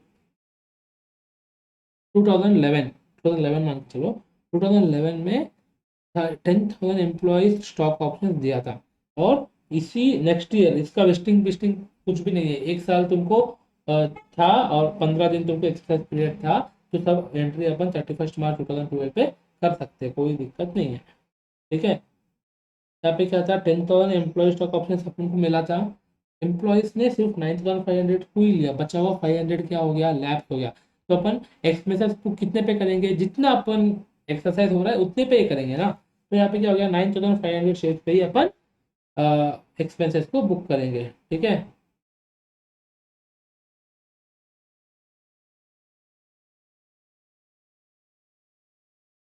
चलो फर्स्ट क्वेश्चन, मैं तुमको कॉन्सेप्ट बुक में ही फॉर्मेट दे दिया है, इसलिए मैं यहाँ पे अलग से नहीं दे रहा हूँ, ये इसी पेन से कंटिन्यू करते हैं। फर्स्ट फर्स्ट इलस्ट्रेशन में क्या था, 10,000 ऑप्शंस था, इश्यू प्राइस कितना था, सर जी 40, मार्केट प्राइस कितना था, सर जी 130, 130 -40, ये जो 90 रुपीज है सर, ये तो हमको अच्छे से पता है, इसको अपन बोलते हैं फेयर वैल्यू, ठीक है। इसमें कुछ वेस्टिंग पीरियड है क्या, नहीं, फिर भी वेस्टिंग पीरियड अगर नहीं भी है तो भी तुम यहाँ पे लिखने का आदत रखो, वरना तुम क्या करोगे, सर इसमें नहीं ये बोल दिया तो मैंने लिखा है नहीं, बाद में तुम बाद में भी नहीं लिखोगे, तो बेटर है वेस्टिंग पीरियड 0, और अपन को सारा का सारा अभी एक्सपेंसेस बुक करना है। तो तुम फर्स्ट सोचो, जब अपन एक्सपेंसेस बुक करेंगे, हम्म सॉरी, हाँ, इसी साल इशू हो रहा है, इसी साल एक्सरसाइज हो रहा है, सब इसी साल हो रहा है, तो एक्सपेंसेस बुक करने का अलग से जरूरत नहीं, क्योंकि सेम ईयर है। वेस्टिंग पीरियड अगर 4 साल होता, वेस्टिंग पीरियड अगर 3 साल होता, तो अपन हर एक साल अलग अलग एक्सपेंसेस करते थे, वो जो मैंने आपको फॉर्मेट दिया था ना, वो फॉर्मेट में अपन करते थे। यहाँ पे एक ही साल एकदम बेसिक क्वेश्चन है, ये वाला एग्जाम में क्वेश्चन आएगा ही नहीं, आएगा तो 2 नंबर का आएगा, पर तुमको कॉन्सेप्ट क्लैरिटी तो ये कर लेंगे तुम। देखो मैंने क्या बोला था, एक्सरसाइज करने के टाइम पे क्या होगा, एंट्री बैंक अकाउंट डेबिट कितने का होगा, 9,500 ऑप्शन अपन एक्सरसाइज कर रहे हैं, एक पे अपन को पैसा कितना मिलेगा एम्प्लॉयज से, 40 रुपीज, 9,500 मल्टीप्लाई बाई 40 इज 381234, समझा, क्या तक समझा। अभी क्या होगा, employee stock option outstanding account, sir इतना बड़ा, हाँ, इसको तुम बड़ा लिखो एग्जाम में, हम तो यहाँ पे लिखेंगे इतना क्योंकि हमारा एग्जाम हो चुका है। हिसाब आउटस्टैंडिंग अकाउंट, ठीक है, ये भी डेबिट होगा, कितने से होगा, सर 9,500 मल्टीप्लाई बाई 130, नहीं सर फेयर वैल्यू, ठीक है। फिर अगर अपने यहाँ पे फाइंड आउट किया था, 9,500 इंटू 90 कितना हो गया, 855,123, और यहाँ पे इक्विटी शेयर कैपिटल अपन नया इश्यू करने वाले हैं, ठीक है। तो इक्विटी शेयर कैपिटल अकाउंट कितने का होगा, हमेशा एट नॉमिनल वैल्यू, क्योंकि सर नॉमिनल 10 कैसे, क्वेश्चन में फर्स्ट टाइम में दिया था, divided into shares of 10 rupees each, ये क्यों दिया था क्वेश्चन में, इसी के लिए, ठीक है। सर इसको भी आप कैलकुलेटर यूज कर रहे हो, क्या करे यार, तुमको देख के डर लगता है मुझे, गलती से कुछ गलत लिख दिया तो। सर अगर हमने ज़्यादा प्राइस पे हमेशा इशू किया है तो हो जाएगा सिक्योरिटीज प्रीमियम अकाउंट में ही, इसका क्या होगा, sir 9,500 multiply by 90 plus 40 is 130, market price में 10 रुपया शेयर कैपिटल में जाएगा तो 120 इज और सिक्योरिटीज प्रीमियम, 9,500 इंटू 120, तुमको लेना है तो तुम बैलेंसिंग फिगर भी ले सकते। Done done done done done done, ठीक है। ये हो गया तुम्हारा फर्स्ट क्वेश्चन, इस पे और एक एंट्री है, बताता हूँ मैं। ओ ओ ओ ओ ओ ओ जाने जाना, तो यहाँ पे इसने क्या किया है, इस ऑफ आउटस्टैंडिंग नहीं लिया है, क्योंकि इमिडिएटली फर्स्ट ईयर में ही एंट्री हो रहा है, फर्स्ट ईयर में ही वेस्टिंग हो रहा है, फर्स्ट ईयर में ही एक्सरसाइज हो रहा है, तो इंस्टेड ऑफ इस of outstanding you can use, ये गलत नहीं है हाँ, ये भी चल सकता है, instead of this you can use employee compensation account, compensation expenses account. ठीक है, इसी को अपन को रिवर्स करना है, क्यों, पीएनएल में ट्रांसफर करना है। तो क्या होगा, entry profit and loss account to employee compensation expenses account. कितना, जितना अपन ने एक्सपेंसेस कंपेंसेट किया है सिर्फ उतना ही, यानी कि fair value multiply by number of options. ठीक है, फर्स्ट क्वेश्चन खत्म। इसको तुमको जर्नल एंट्री, सॉरी क्या बोलते हैं उसको, अपन ब्रैकेट में लिखते हैं ना, क्या बोलते हैं, नरेशन। यस, नरेशन को तुमको लिखना होगा इसमें। सर फर्स्ट इसमें क्या आएगा, narration being 9500 employee options have been exercised at rupees 40 each, where fair value is rupees 90. The extra amount has been transferred to securities premium account. और यहाँ पे being employee compensation expense account transfer to profit and loss account। इतना ही खत्म। कब आएगा तुम्हारा second question. क्या कर रहे हो सर, में अपन सब चीज करेंगे। चलो, क्वेश्चन इतना सही रहता है यार, क्वेश्चन इतना सही रहता है पर हिला देता है। ठीक है, ये देखो इंपॉर्टेंट है। ABC limited grants 1000 employee stock option on 1/4/2020 at ₹40 when the market price is 160। ठीक है, 40 रुपीज का था, 160 मतलब बीच का जो 120 है सर हमको पता है वो fair value. The vesting period is 2.5 year. देखो यहाँ पे वेस्टिंग पीरियड आ गया, तो अपन को वो अलग अलग अलग साल में डिवाइड करके एक्सपेंसेस को बुक करना है इन पीएनएल। ठीक है, and the maximum exercise period is 1 year. Exercise period मतलब वेस्टिंग पीरियड के बाद जो आता है वो। ठीक है, ये है 1 year. 300 unvested options lap on, ये डेट्स इंपॉर्टेंट है, 1/5/2022। 600 options are exercised on 36/2023. 100 vested options lapsed on end of exercise period। मतलब इसमें क्या बोला है, पहला अपन लिख लेंगे। चलो, अरे सॉरी गाइस,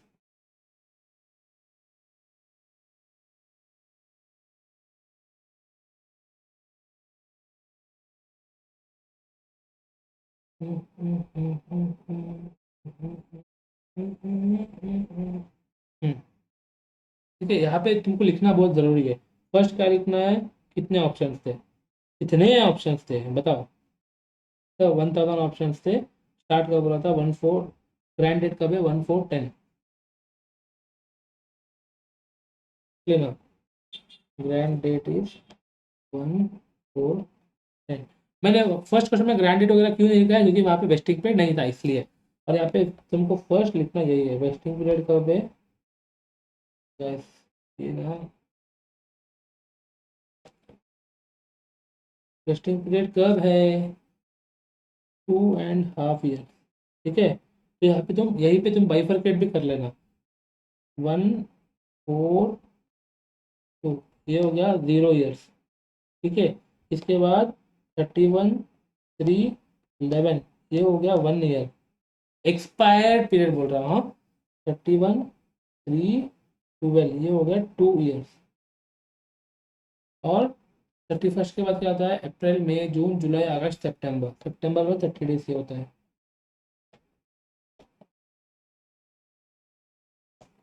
2.5 ईयर्स। ठीक है, ये चीज़ तुमको अच्छे से हर एक क्वेश्चन में लिखना ही है ताकि तुम्हारा कंफ्यूजन ना हो। ठीक है, इसके बाद क्या था, इश्यू प्राइस कितना था, 40, मार्केट प्राइस कितना था, 160, मतलब रिमेनिंग 120 जो है ये अपना है फेयर वैल्यू। ठीक है, इतना तुमने लिख लिया। अब स्टार्ट करो, कंपनी का नाम क्या था, एबीसी लिमिटेड। और इसने कितना किया, ठीक है, पहले अपन को क्या पूछा, जनरल एंट्री से पूछा ना, विथ सूटेबल नरेशन पूछा है। ठीक है, मैं ऐसे लिख देता हूँ, in the books of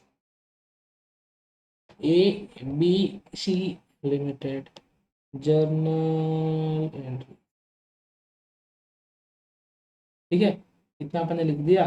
first entry क्या होगा, तो ग्रैंड डेट पे होगा नहीं, ग्रैंड डेट पे अपन कुछ भी एंट्री नहीं करते। ठीक है, यहाँ पे देखो 1/4/2010 मान के चलो, ये अपना ग्रैंड डेट था, तो अपन एक्सपेंसेस कब बुक करेंगे, 1 साल बाद, यानी कि 31/3/2011। तो डेट आया यहाँ पे 31/3/2011। ये एंट्री क्या होगा, हमेशा employee compensation expenses account to employee stock option outstanding account. ठीक है, ये क्यों आया, क्योंकि यहाँ पे वेस्टिंग पीरियड है इसलिए। सर अमाउंट, अमाउंट के लिए अपने को जो वर्किंग नोट था ना वो वर्किंग नोट करना होगा। ठीक है, चलिए हम देखते हैं। ठीक है, वर्किंग नोट ही पहले कर लेते हैं क्या, अपना अपना अपने लिए बेटर है। मैं इसको ना सही हो, हाँ, इसको मैं कर लेता हूँ कॉपी, और इसको मैं कर लेता हूँ डिलीट, और इसके बाद में जाकर मैं पेस्ट करूँगा, है ना। अभी अपन वर्किंग नोट करते हैं पहले।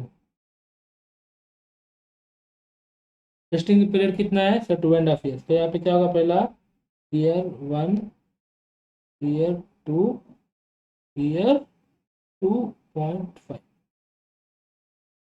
अगर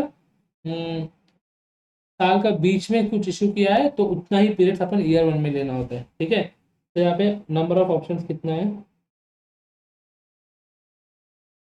क्वेश्चन देखने की जरूरत नहीं है, आपने यहाँ पे लिख लिया था, देखा यहाँ पे नहीं लिखा था आपने। कितना, 1000 एम्प्लॉय स्टॉक ऑप्शन। ठीक है, 1000, हर साल में इतना ही होगा क्या, अपन आगे जाके देखेंगे। Number of option 1000, fair value कितना है,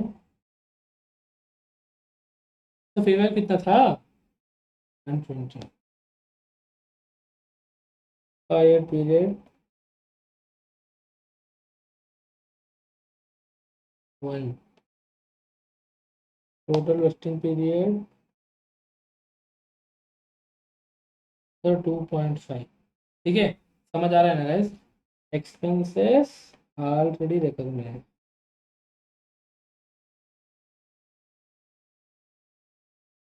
फर्स्ट ईयर में एक्सपेंसेस कुछ रिकॉग्नाइज होता है क्या, नहीं, तो एक्सपेंसेस टू बी रिकॉग्नाइज। ठीक है, यहाँ पे अपना वो फॉर्मूला आएगा, फॉर्मूला क्या था, 1000 ऑप्शंस। इससे पहले अपन क्वेश्चन पढ़ेंगे, लोग यहाँ पे क्या बोला है, 2.5 पीरियड था, 1/5/2012 को 300 ऑप्शन लैब हुआ है, तो उससे पहले 1/5/2012,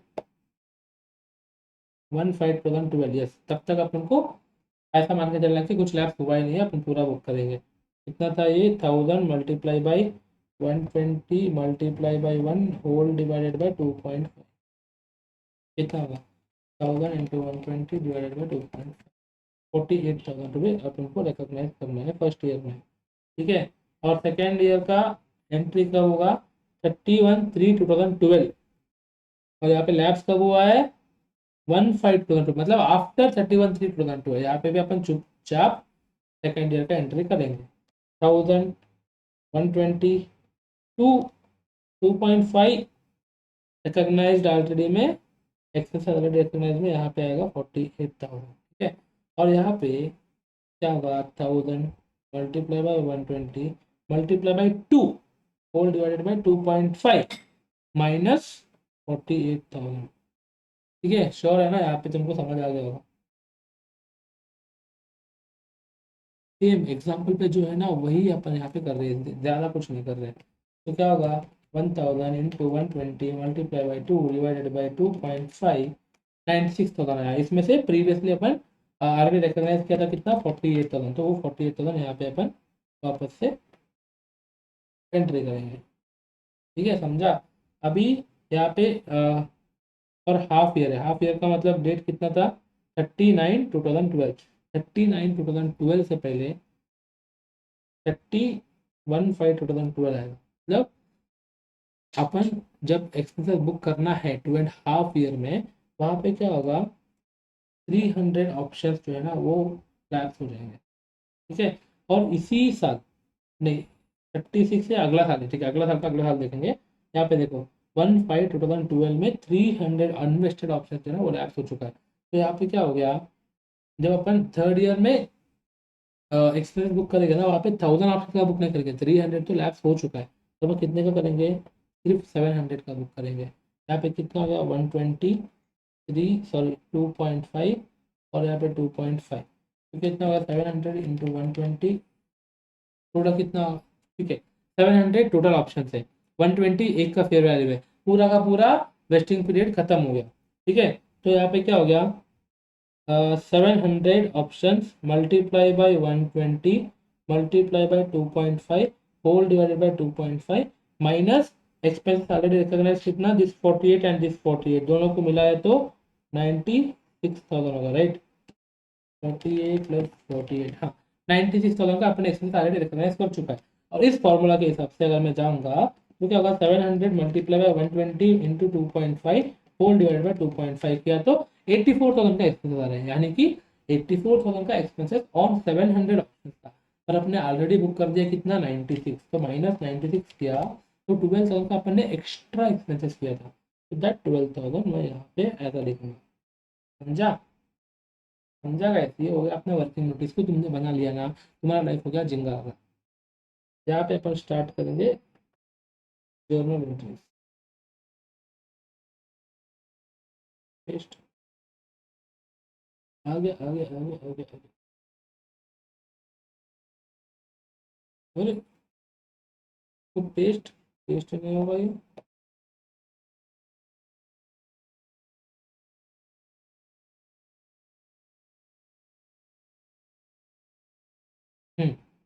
ठीक है।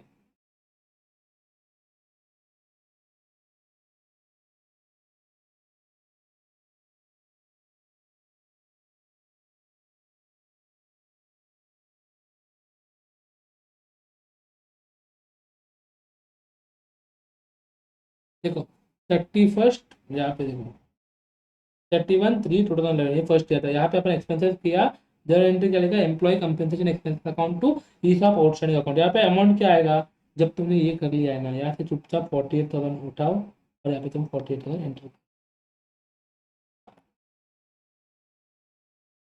खत्म। यहाँ पे तुम क्या होगा, एम्प्लॉय क्या, employee compensation expenses of first year have been booked, इतना ही। तुम ऐसा ही लिखना है तुमको जर्नल एंट्रीज, ठीक है, और कुछ नहीं करना है। और सेम डेट पे इसी अमाउंट को अपन ट्रांसफर कर देंगे कहाँ पे, प्रॉफिट एंड लॉस अकाउंट। यहाँ पे एंट्री क्या आएगा, profit and loss account to employee compensation expenses account, कितना, वही 48,000, वही 48,000। ये हो गया फर्स्ट ईयर। अब सेकेंड ईयर में अपन स्टार्ट करते, डेट क्या है 31/3/12। अब तक कुछ ऑप्शन लैप्स हुआ था क्या, नहीं। ये सब तो तुमको एक्चुअली देखना ही नहीं चाहिए, सिर्फ वो वर्किंग नोट बनाने के टाइम पे तुमको देखना है। उसके बाद तुमको ये तो एंट्री तुमको रट्टा मारना है, यहाँ पे लिखना है, अमाउंट वहां से जाके यहाँ पे लेके आना है। इतना ही है भाई, ठीक है। क्या है ये, employee compensation expenses account debit to ESOP outstanding account, कितना था वहाँ पे अमाउंट 48,000, वही 48,000 यहाँ पे आएगा, वही 48,000 यहाँ पे आएगा। और इसी को तुम क्या करोगे, पीएनएल में transfer, PNL account to employee compensation expenses account 48,000, 48 हो गया, गुम हो गया, हो गया। अब इसके बाद क्या होगा, थर्ड थर्ड ईयर का एंट्री हो कब आएगा, वेस्टिंग पीरियड के एंड में।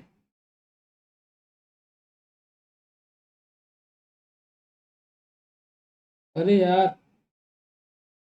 देखो यहाँ पे क्या बोल रहा है, 1/5/2012 को लैप्स हो चुका था, 2,600 जो है ना वो 36/2023 मतलब नेक्स्ट ईयर कर रहा है। अपन अभी एक्सपेंसेस बुक कर लेंगे, ठीक है। एक्सपेंसेस बुक थर्ड ईयर में करना था, पर वहाँ पे क्या आ रहा है, नेगेटिव ब्रैकेट्स में आ रहा है। नेगेटिव मतलब क्या बोला था मैंने, एक्स्ट्रा एक्सपेंसेस अपन ने बुक किया है। जो भी एक्स्ट्रा एक्सपेंसेस अपन ने बुक किया है वो जाएगा किधर, जनरल रिजर्व में, ठीक है। फीस ऑफ आउटस्टैंडिंग, इस आउटस्टैंडिंग अकाउंट में अपन ने ट्रांसफर किया था अब तक, इसी को अपन को रिवर्स करना है। तो यहाँ पे क्या होगा, जनरल रिजर्व, इसको जी को बड़ा करना है, करो तुम्हारी मर्जी। ठीक है, तो इतना गंदा लिखते हो तुम। जी E N T R A, central reserve account. कितना? 12,000 अपना नेगेटिव में आया था फिगर, वो 12,000 हो गया। अभी अपन करेंगे एक्सरसाइज। एक्सरसाइज कब बोला है? 36/20/23 में बोला। तो करो एक्सरसाइज।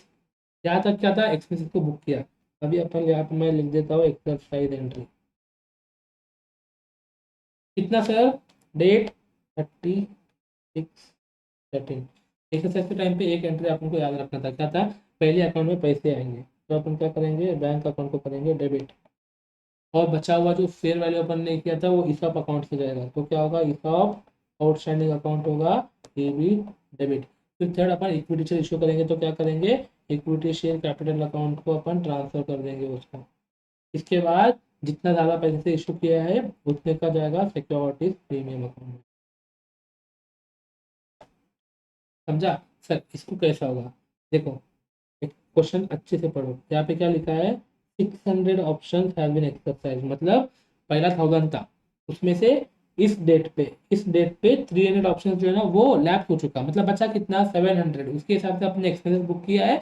जो एक्स्ट्रा था उसको अपने रिवर्स करके जनरल रिजर्व को ट्रांसफर भी कर दिया। तो अभी 700 ऑप्शन के हिसाब से जितना एक्सपेंसेस होना चाहिए उतना भी अपन ने बुक कर चुके हैं। पर यहाँ पे 700 में भी 600 ही एक्सरसाइज हो रहा है और बचा हुआ 100 जो है ना वो लैप हो जा रहा है। तो अपन यहाँ पे सिर्फ 600 ही कंसिडर करेंगे। ठीक है, 600 मल्टीप्लाई बाय, सर कितना पैसा आने वाला था? 40 रुपया। और अपना फेयर वैल्यू कितना था? 120 रुपये। और यहाँ पे फेयर वैल्यू कितना, सॉरी नॉमिनल वैल्यू कितना था? 10 रुपीज। और ये तुम या तो बैलेंसिंग फिगर लो या 120 + 40 - 10। अब करो 600 × 40, 24,000। 600 × 120, 72,000। Okay, 600 × 10 is 6,000। 600 × 150 is 90,000। हो गया, ये वाला एंट्री खत्म। पर नहीं सर, देखो तुमको एक ईसॉप अकाउंट बनाना है हमेशा। ये तुम हमेशा हमेशा हमेशा बनाओगे। ठीक है, यहाँ पे अपन ने कितना ट्रांसफर किया था वो देखो।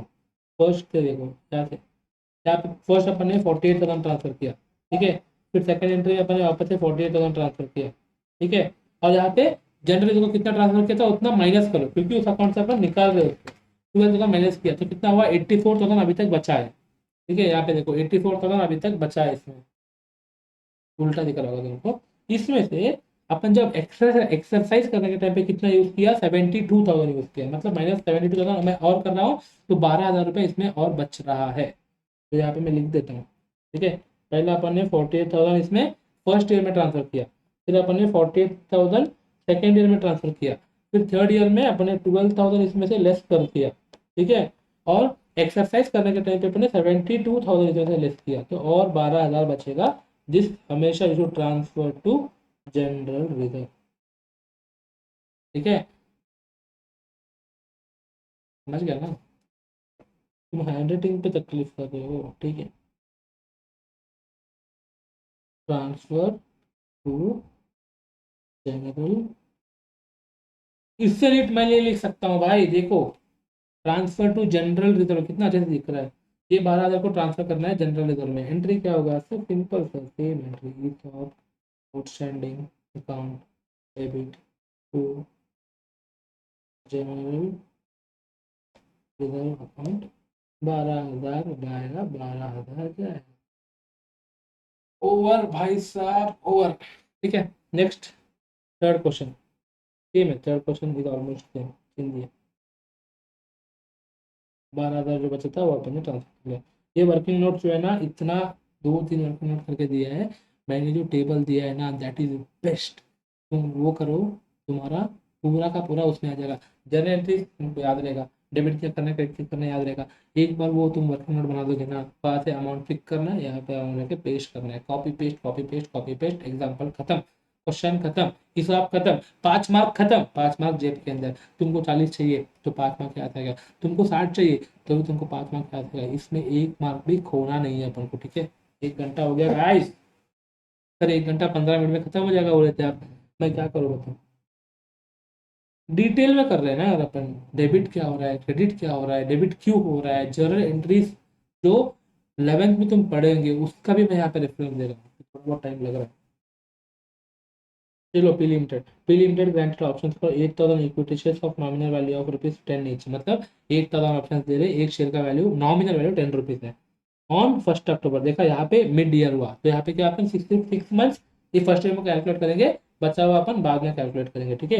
एट ₹80, मतलब ₹80 इश्यू प्राइस है, देन मार्केट प्राइस 170, मतलब 170 माइनस 80 का बीच में जो ₹90 है, 90 है ना, ₹90 है, इसको अपन बोलते हैं प्यारे प्यारे अपने शब्दों में फेयर वैल्यू, ठीक है, फेयर वैल्यू।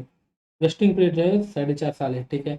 और इसके बाद 4000 इन्वेस्टेड शेयर ऑप्शन जो है ना वो 2012 1 दिसंबर को लैप्स हुआ, यानी कि 31 मार्च 2013 वाला जो अपन एक्सपेंसेस कैलकुलेट करते हैं ना, उससे वहाँ पे कंसिडर करेंगे, उससे पहले जब अपन करेंगे सारा में अपन 8000 कंसिडर करेंगे, ठीक है। ये हो गया एक।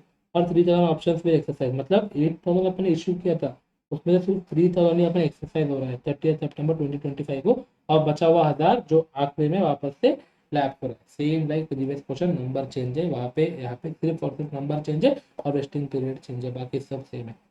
चलो कर लेते हैं। क्या क्या लिखना है सर? ग्रैंड डेट लिखना है पहले, फिर अपनों को लिखना है वेस्टिंग पीरियड, और वेस्टिंग पीरियड का बाइफर्केशन करना है, ठीक है। ग्रैंड डेट कब है? द ग्रैंड डेट 1 अक्टूबर 2010, ठीक है। वेस्टिंग पीरियड कितना है? 4.5 ईयर्स है। इसका मैं बाइफर्केशन कर लूँ तो क्या होगा, 31 मार्च 11 को हाफ ईयर होगा, और 31 मार्च 12 को 1.5 ईयर होगा, 31 मार्च 13 को 2.5 ईयर होगा, 31 मार्च 14 को 3.5 ईयर होगा, 31 मार्च 15 को 4.5 ईयर होगा। इतना डिटेल में तुमको याद रहे इसलिए मैं पढ़ा रहा हूँ, तुमको ये सब लिखना ही है, तुमको इसको स्किप नहीं करना चाहिए, एग्जाम में भी लिखो, तुम्हारा 2 मिनट जाएगा, 2 मिनट जाएगा पर तुमको पूरा का पूरा नंबर मिलेगा इसमें। और तुम 2 मिनट वेस्ट होगा ऐसा मत सोचो, क्वेश्चन में देख के वापस यहाँ पे देखोगे क्वेश्चन का बीच में रहेगा, तो वापस से पूरा पढ़ोगे, वहाँ पे तुम्हारा टाइम खोटी हो ही जाता है, उससे अच्छा तुम यहाँ पे लिख लो, तुम्हारा उल्टा टाइम सेविंग्स है इसमें, ठीक है। ये हो गया तुम्हारा। और इसके बाद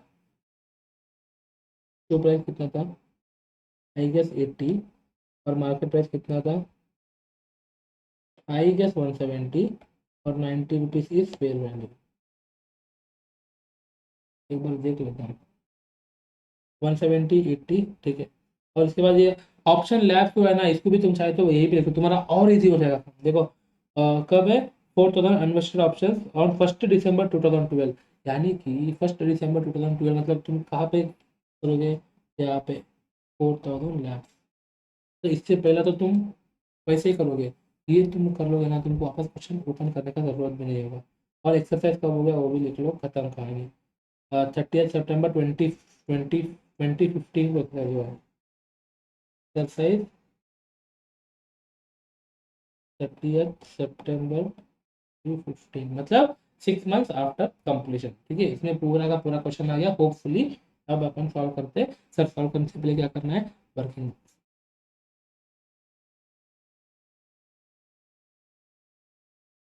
यहाँ पे क्या होगा, particular year 1, year 2, year 3, year 4, year 5, ठीक है। Year 1, year 2, year 3, year 4, year 5। First में क्या होगा, नंबर ऑफ ऑप्शंस कितना है सर, फर्स्ट में तो 8000 है, तुमको यहीं पे ऐसा देख के लिखना है, और 8000 की जगह मैंने 80 लिख दिया।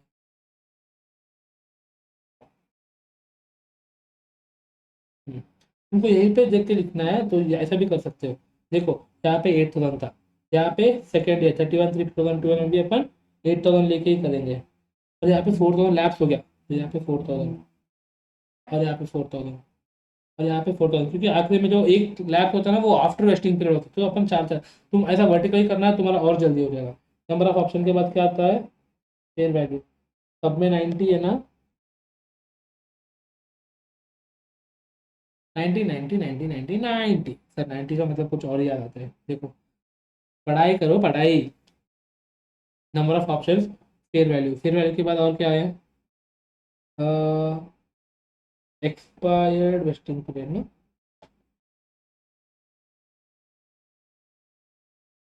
एक्सपायर्ड वेस्टिंग पीरियड कितना है यहाँ पे, हाफ ईयर है, हाफ मतलब कितना 0.5, यहाँ पे 1.5, यहाँ पे 2.5, यहाँ पे 3.5, यहाँ पे 4.5, ठीक है। और यहाँ पे total vesting period, total vesting period कितना है 4.5। तुम ऐसा चाहिए ऐसा करो, तुम वैसा चाहिए वैसा करो, तुम्हारी मर्जी। एक्सपेंसेस,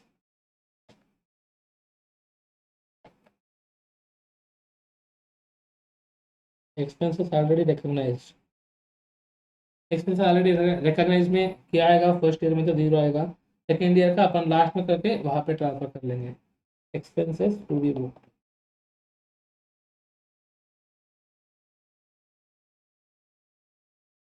चलो इसको मैं कलर चेंज करता हूँ, ब्लैक में लिखूंगा। फर्स्ट ईयर में कितना था, 8000 option multiply by 90 into 0.5 divided by 4.5,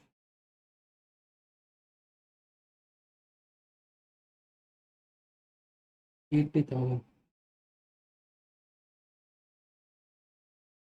ठीक है। इसी 80,000 को मैं यहाँ पे सेकेंड ईयर में यहाँ पे लेके जाऊंगा। डन। इट, क्रॉस लिखा आपने, क्रॉस मैंने जानबूझ के लिखा था यार, ठीक है। 80,000 यहाँ पे लिखा और ये यहाँ पे 80,000। अब सेकेंड ईयर का जब कैलकुलेट कर दे, सॉरी सेटअप हिल रहा है, ठीक है। सेकेंड ईयर का जब अपन कैलकुलेट करते हैं तब क्या होगा, तब भी 8,000 ऑप्शन ही था गाइस। एक्सपायर पीरियड में आएगा 1.5 होल डिवाइडेड बाय 4.5 माइनस 80,000, समझा। कितना हो गया, 8,000 into 90 into 1.5 whole divide by 4.5 minus 80,000, कितना 1,60,000। अब यहाँ पे एक्सपेंसेस का थर्ड ईयर में जो होगा ना 1,60,000 प्लस 80 कितना हो गया 2,40,000 हुआ, तो यहाँ पे मैं 241,234 लिखता हूँ, ठीक है, करेक्ट है ना। इसके बाद थर्ड ईयर में अपना ऑप्शन कितना हो गया था 4,000 गाइस, ठीक है। यहाँ पे क्या हो गया, वापस से ब्लैक पेन ले रहा हूँ मैं, यहाँ पे लिखूंगा 4,000 multiply by 90 multiply by 2.5 whole divided by 4.5 minus में आएगा 240 ना, 240, ठीक है। यहाँ तक आपको होपफुली समझा होगा।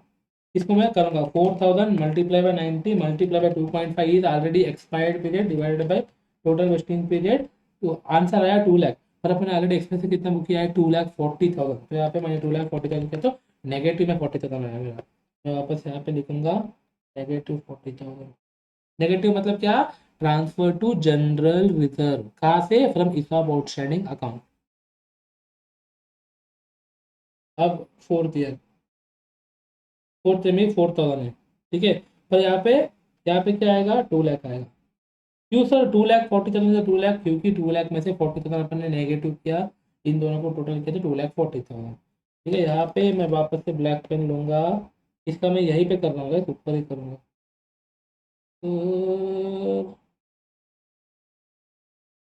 खत्म हो जाएगा ये। 4,000 multiply by 90 multiply by 3.5 whole divided by 4.5 minus 2 lakh, ठीक है। 4,000 into 90 into 3.5 divided by 4.5 minus 2 lakh मतलब 80,000 आया, और लास्ट वाला भी 80 आएगा आई गेस, मैं उसको कैलकुलेट नहीं करूँगा, बस ऐसे ही लिख देता हूँ।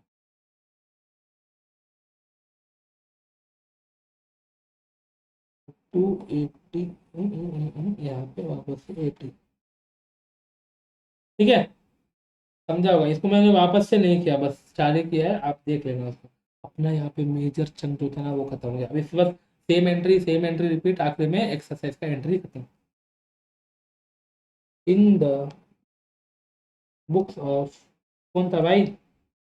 कांति पेन पता है तुमको? कांति भाई, P limited, P limited journal entries. ठीक है। डेट, इसमें डेट्स वगैरह इंपॉर्टेंट है, तुम डेट डालना। ग्रैंड डेट को तो कुछ होगा नहीं।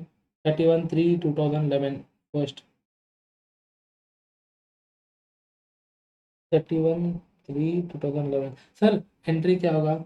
Employ compensation expenses account to ESOP outstanding account. Sir amount कितना? अभी दिमाग लगाना ही नहीं तुमको, तुमको जितना दिमाग लगाना था उतना लगा दिया। फर्स्ट ईयर में कितना है? 80,000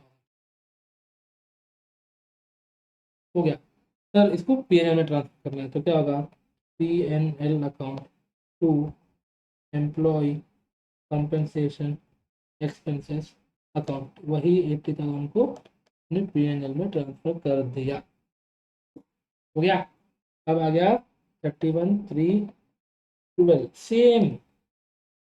employ compensation expenses account to ESOP outstanding account. Amount कितना है सर? सर 1,60,000 है। क्यों सर? सेम ही तो है। ऑप्शन भी कम नहीं होता, वहाँ पे 6 मंथ्स का एक्सपायरी पीरियड था, यहाँ पे पूरा 1 साल का एक्सपायरी, मतलब 1.5 हाफ ऑलरेडी रिकॉग्नाइज हुआ था, 1 साल पूरा है, इसलिए यहाँ पे डबल हो गया। ये कंफ्यूज मत होना। सर इसको पीएनएल में ट्रांसफर करना है। हाँ जी, सेम एंट्रीज है।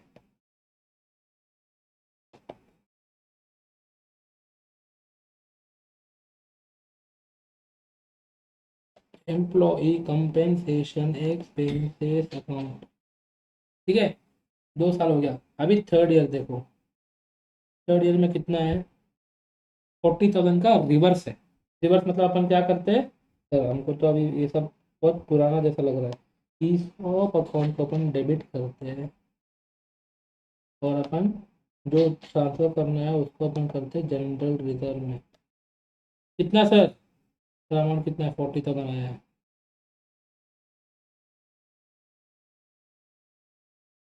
हो गया। सर इतना ही बस। वापस से 31/3/14। यहाँ पे क्या है? कितना अमाउंट? 80,000, 80,000 है। 2 साल। मैं एक काम करता हूँ गाइस, मुझे ना मस्त आइडिया है। To to to to to. मैं यहाँ से ऐसा 2 साल का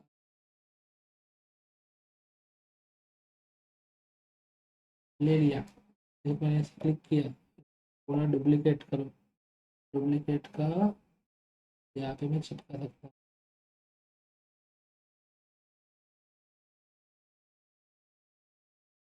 बड़ा नहीं होगा? अरे मैं थोड़ा बड़ा हो जा। ठीक है चलो कोई बात नहीं। ये था 31/3/2014 का और 31/3/2015 का। यहाँ पे अमाउंट मुझे कितना करना है? 80,000, 80,000, 80,000, 80,000, 80,000, 80,000। मेरे पास ऑप्शन है तुम्हारे पास ऑप्शन नहीं है, तुमको करना ही पड़ेगा। अच्छा, 80,000।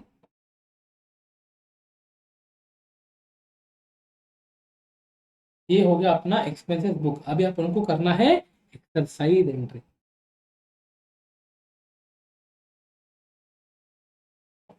एक्सरसाइज एंट्री में क्या है? सर डेट देखो, डेट अपन ने यहाँ पे लिख लिया था 39/15। वहाँ पे क्या होगा? पहला आएगा पैसा, आने दो आने दो आने दो, पैसा आने दो।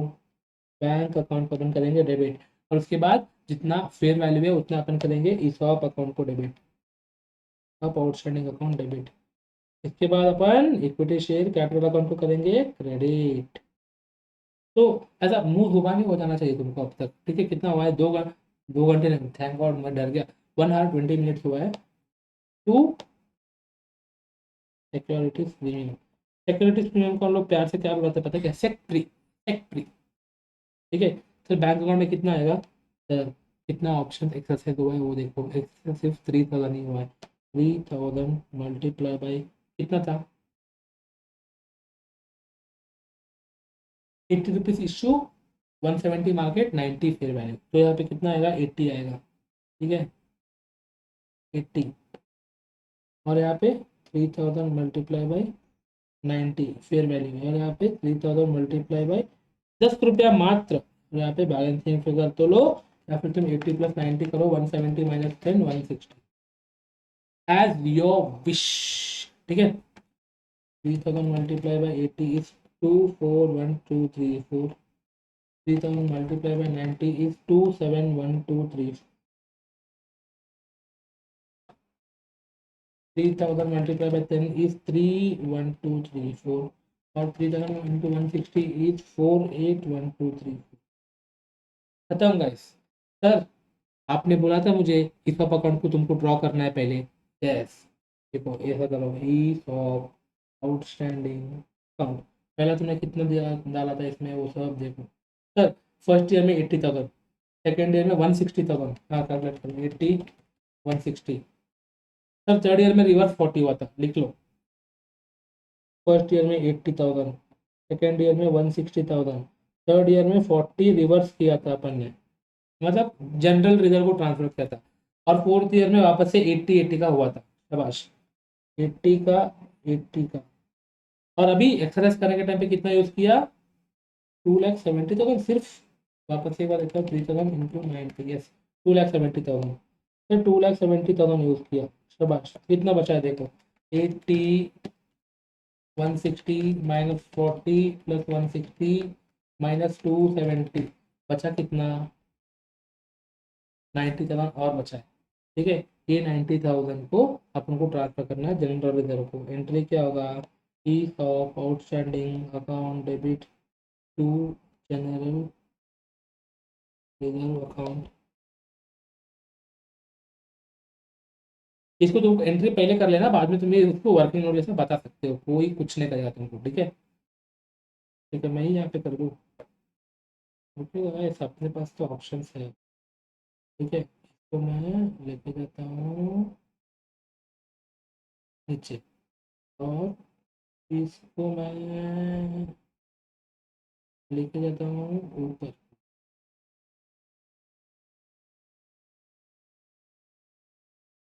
ठीक है, ये अपन को कहाँ से आया,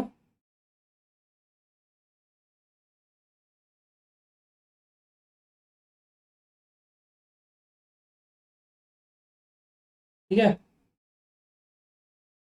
ये हो गया अपना एंट्री। एक बार मुझे 90,000 पैसा कंफर्म करने दो, गलत होगा तो फिर तुम बाद में मुझे पीटोगे।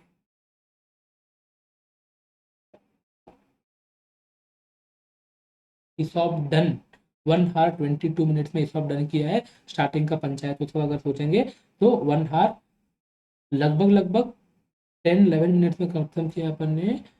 एक एंट्री के साथ लिख के, वर्किंग नोट्स बना के, वर्किंग नोट का फॉर्मेट डिस्कस करके, कॉन्सेप्ट्स के साथ इसॉप अपना खत्म किया। अभी वाइवा का सिर्फ एक क्वेश्चन है, उससे पहले 10 मिनट का कॉन्सेप्ट होगा, वो ओपन कर लेंगे। सिर्फ 30 सेकेंड्स का ब्रीजर ले लेना, 30 सेकेंड्स आराम करते हैं। 30-40 सेकेंड मैं बस पानी पी के आता हूँ। मैं बॉटल रखना भूल गया आज, पानी पी के आता हूँ, पी के। बाय। या फिर मैं यहाँ पे ओके कैन ऑल्सो पॉज ना। ठीक है, चल 10-20 सेकेंड्स का ब्रीजर ले लो, आ रहा हो जल्दी है। चलो वापस से मैं आ गया एकदम मस्त मस्त पानी पी के। अभी अपन स्टार्ट करते बाई बैक।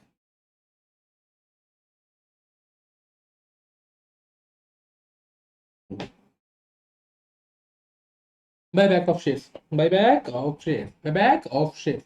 इसका मतलब क्या है देखो, when company has substantial cash resources it may like two by its own share. मतलब कंपनी, जब कंपनी को पैसा चाहिए तो कंपनी इक्विटी से इशू करता है, और कंपनी के पास जब बहुत पैसा है तो इक्विटी से इशू क्यों करेगा, वो खुद का शेयर बाई बैक कर सकता है। ठीक है, तो उसको बोलते हैं by back of own share.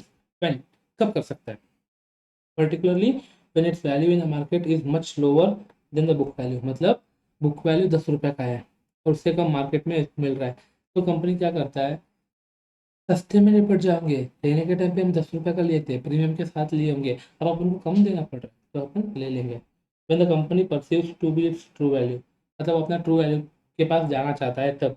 When they wants to reduce the share capital, अगर शेयर कैपिटल कम करना है तो तब वो ले सकते हैं। Transfer of certain sums to capital redemption reserve, मतलब जब भी तुम बाईबैक करोगे तब तुमको कैपिटल रिडम्पशन रिजर्व को ट्रांसफर करना पड़ेगा। तब when company purchases its own shares out of free reserves or securities premium account, a sum equal to sum equal to the nominal value of the shares so purchase shall be transferred to capital redemption reserve account and details of such transfer shall be disclosed in the balance sheet. Same upon preference share को जब redemption कर रहे थे तब अपन उसका nominal amount capital redemption reserve में transfer कर रहे थे। यहाँ पे भी अगर तुम बाईबैक कर रहे हो तो तुमको उतना पैसा कैपिटल रिडम्पशन रिजर्व में ट्रांसफर करना होगा। escrow account as per SEBI regulations 2018 a company shall and by way of securities for performance of its obligations or before opening of the offer should deposit in an escrow account such amount specified as under। मतलब company को escrow account में पैसा डालना होता है। ये सब तुम बस रीड करो, सिर्फ एक टाइम रीड करो और निकल जाओ। बस मॉड्यूल में पूछा इसलिए मैंने दिया है, कुछ लेन देन नहीं है प्रैक्टिकल के साथ, ठीक है। मतलब सीआर का रिलेवेंस था, इसका रिलेवेंस नहीं है, ठीक है। फिर भी मैं पढ़ लेता हूँ। If consider at the time of buyback payable doesn't exceed 100 crore, मतलब बाईबैक करने के टाइम पे 100 करोड़ से कम तुम बाहर पे कर रहे हो तो 25% ऑफ कंसिडरेशन पेएबल जो है ना वो तुमको एस्क्रो अकाउंट में डिपॉजिट करना है। If consideration payable exceeds 100 crore, मतलब 100 करोड़ से ज़्यादा तुम बाईबैक कर रहे हो तो आपको 25% ऑफ सच 100 करोड़ और 100 करोड़ से ज़्यादा जितना होगा ना उसका 10% तुमको एस्क्रो अकाउंट में मेंटेन करना होगा, एस्क्रो अकाउंट में डिपॉजिट करना होगा। सर ये क्यों है कि कंपनी को पैसा देने के टाइम पे कुछ रहता है, सेविंग का कुछ होता है, उसके हिसाब से इसको मैं बता रहा हूँ ना। अपना exam C S executive C A F M pro C A executive C A F M दिसंबर 2025 या फिर कोई भी अटेम्प्ट हो, उस अटेम्प्ट के लिए ईसॉप या फिर बाईबैक को लेके ये वाला कुछ काम का नहीं है, ठीक है। आगे सीधा अकाउंटिंग ट्रीटमेंट पे और कुछ नहीं है भाई, तुमको बस डेफिनेशन पता था वो बता दिया। बस मैं क्या बोल रहा हूँ, डेफिनेशन बताना था, डेफिनेशन मैंने बता दिया और क्या था बता दिया, सीआर के बारे में बता दिया। अभी यहाँ पर कंटिन्यू करेंगे अकाउंटिंग ट्रीटमेंट। देखो अकाउंटिंग ट्रीटमेंट में सोर्स ऑफ बाईबैक, मतलब बाईबैक के लिए अपन कौन से पैसे दे सकते हैं। फ्री रिसोर्सेस में जो पैसा है उसको अपन यूटिलाइज कर सकते हैं। सिक्योरिटीज प्रीमियम में जो है उसको अपन यूटिलाइज कर सकते हैं। प्रोसीड्स ऑफ एनी शेयर और अदर स्पेसिफाइड सिक्योरिटीज, मतलब बाईबैक करने के लिए तुम और कोई शेयर इश्यू कर रहे हो तो तुम कर सकते हो, सेम क्लास का नहीं होना चाहिए और बाकी कोई अदर स्पेसिफाइड सिक्योरिटीज तुम इश्यू करके उसके पैसे से तुम बाईबैक कर सकते हो, ठीक है। यहाँ पे इंपॉर्टेंट है, देखो no buyback shall be made out of proceeds of an earlier issue of same kind of share same kind of other specified securities। मतलब सेम क्लास का शेयर को तुम बाई करके उसके पैसे से तुम सेम क्लास का शेयर को बाई बैक करोगे, कुछ मतलब ही नहीं बन रहा है ना। Same kind of specified securities को तुम इश्यू करके उसके पैसे से सेम काइंड ऑफ सिक्योरिटीज को तुम बाई बैक कर रहे हो, कुछ मतलब ही नहीं बन रहा है ना। इसलिए वैसे तुम नहीं कर सकते हो, बाकी तुम कर सकते हो। मतलब जैसे कि कोई और शेयर्स, कोई और क्लास ऑफ शेयर्स, कोई और डिबेंचर वगैरह इशू कर दिया और तुम उसके बायबैक कर सकते हो, कोई दिक्कत नहीं है, ठीक है। ये आ गया if assets realise to buyback shares at par, मतलब बायबैक अपन शेयर जो कर रहे हैं ना वो नॉमिनल वैल्यू पे ही कर रहे हैं और उसके लिए अपने पास पैसे नहीं था तो अपन असेट्स को सेल कर रहे हैं। तो क्या होगा, असेट सेल के तो पैसा अंदर आएगा, असेट्स जो है ना वो बाहर जाएगा। और असेट्स को अपन अगर बुक वैल्यू से ज़्यादा प्राइस में सेल किया तो क्या होगा, अपने प्रॉफिट होगा। तो प्रॉफिट होगा तो क्या, प्रॉफिट होगा तो क्या होगा, credit all incomes and gains, nominal account concept है। बैंक अकाउंट में पैसा आएगा, असेट जो बाहर जाएगा वो हमेशा कैरिंग वैल्यू पे ही जाता है और जितना प्रॉफिट हुआ उसने अपन ने कर लिया क्रेडिट, और अगर अपने लॉस में भेजा तो कितना लॉस हुआ उतना अपन ने कर लिया डेबिट, बाकी एंट्री सेम है, ठीक है। इशू ऑफ शेयर्स और अदर सिक्योरिटीज फॉर बायबैक, मतलब बायबैक करने के लिए पैसा नहीं था, अपन कोई और सिक्योरिटीज या शेयर्स को इशू कर रहे हैं तो तब एंट्री क्या होगा, अगर इशू कर रहे हैं तो क्या होगा, शेयर्स अपन इशू करेंगे पैसा अपन को मिलेगा तो बैंक अकाउंट में आ गया पैसा। टू प्रेफरेंशियल शेयर कैपिटल और डिवेंचर, मतलब अगर अपने प्रेफरेंस शेयर को इशू किया है या डिवेंचर को इशू किया है तो इतना उसका पार पे, मतलब उसका नॉमिनल वैल्यू जो है ना उसको अपन करेंगे क्रेडिट, और अगर एक्सेस प्रीमियम पे अपन ने इशू किया है तो सिक्योरिटीज प्रीमियम को अपन करेंगे क्रेडिट, ठीक है। और बाई बैक ये इंपॉर्टेंट है। अभी तक तो तुमने रिडम्पशन में पढ़ा है, इशू ऑफ शेयर कैपिटल में पढ़ा है, अभी जो, हाँ बस इतने इतने में तुमने ऑलरेडी पढ़ लिया है। तो अभी ये जो है ना ये नया है, ठीक है। बाई बैक एट पार, मतलब जितना नॉमिनल वैल्यू है उतने पे अगर तुम्हारा बाई बैक हो रहा है तो क्या होगा, equity share holders account to bank account, मतलब इक्विटी शेयर होल्डर्स जो है ना, ये तुम यहाँ पे लिखो तो पहले इसको, पहले फर्स्ट ये एंट्री देखो, जब अपन इक्विटी को इश्यू करते तो एंट्री क्या होता है, बैंक अकाउंट में अपना पैसा आता है तो bank account debit, to equity share capital account credit nature का होता है, जो अपन उसको क्रेडिट करते हैं। और यहाँ पे क्या हो रहा है, बाई बैक कर रहे हैं अपन, उल्टा अपन इक्विटी शेयर को ले रहे हैं मार्केट के अंदर से। तो इक्विटी शेयर कैपिटल क्या होगा, रिवर्स होगा। रिवर्स होने के लिए क्या होगा, उसको डेबिट होगा। Equity share capital account debit to equity share holders account, मतलब जो इक्विटी शेयर होल्डर्स थे ना, उनका एक नया यहाँ पे डमी अकाउंट ओपन होगा, इक्विटी शेयर होल्डर्स अकाउंट नाम का। क्यों सर, अभी अपन ने बाईबैक कर लिया तो अपना कैपिटल तो कम हुआ, अपना क्रेडिट नेचर का तो था वो तो अपना खत्म हो गया, पर ये जो है ना, इनको अपन को पेमेंट करना है, पेमेंट अभी तक हुआ नहीं है, ड्यू एंट्री है। तो इसलिए आगे जाके इनको अपन को पेमेंट करना है, तो ये ऑब्वियसली क्रेडिट नेचर के बन जाएंगे। और इनको जब पेमेंट करेंगे तब ये रिवर्स हो जाएगा और अपन बैंक से पेमेंट कर देंगे। तो फर्स्ट एंट्री क्या था, equity share capital account debit to equity share holders account, और जब उनको पेमेंट करेंगे तब क्या होगा, equity share holders account to bank account, खत्म। ठीक है। अब हो गया प्रीमियम। अगर अपन प्रीमियम पे बाईबैक कर रहे हैं तो क्या होगा, इक्विटी शेयर, यहाँ पे देखो ये फर्स्ट एंट्री है, इक्विटी शेयर कैपिटल अकाउंट, जो मैंने आपको बताया क्रेडिट नेचर का डेबिट हो जाएगा, क्योंकि उल्टा सिक्योरिटीज प्रीमियम अकाउंट आएगा यहाँ पे, क्योंकि अपन ज्यादा पे 10 रुपए का शेयर 12 रुपए पे अपन 12 रुपए दे के अपन बाईबैक कर रहे हैं, तो कंपनी के लिए 2 रुपए का लॉस है। लॉस का मतलब क्या, डेबिट। और to equity share holders account, जब पेमेंट करेंगे equity share holders account to bank account, simple. और डिस्काउंट पे है तो क्या होगा, फर्स्ट एंट्री तो सेम ही रहेगा, मतलब सेकंड एंट्री तो सेम ही रहेगा।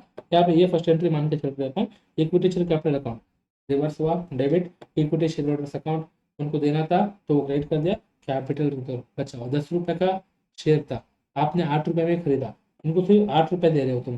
पर इक्विटी शेयर कैपिटल तो हमेशा हमेशा नॉमिनल वैल्यू पे रहता है, तो नॉमिनल वैल्यू पे 10 रुपए का काट रहे हो, यहाँ पे इनको दे रहे हैं 8 रुपए का, बचा हुआ 2 रुपए जो है ना वो आपका जाएगा कैपिटल रिजर्व में, एज सिंपल एज दैट।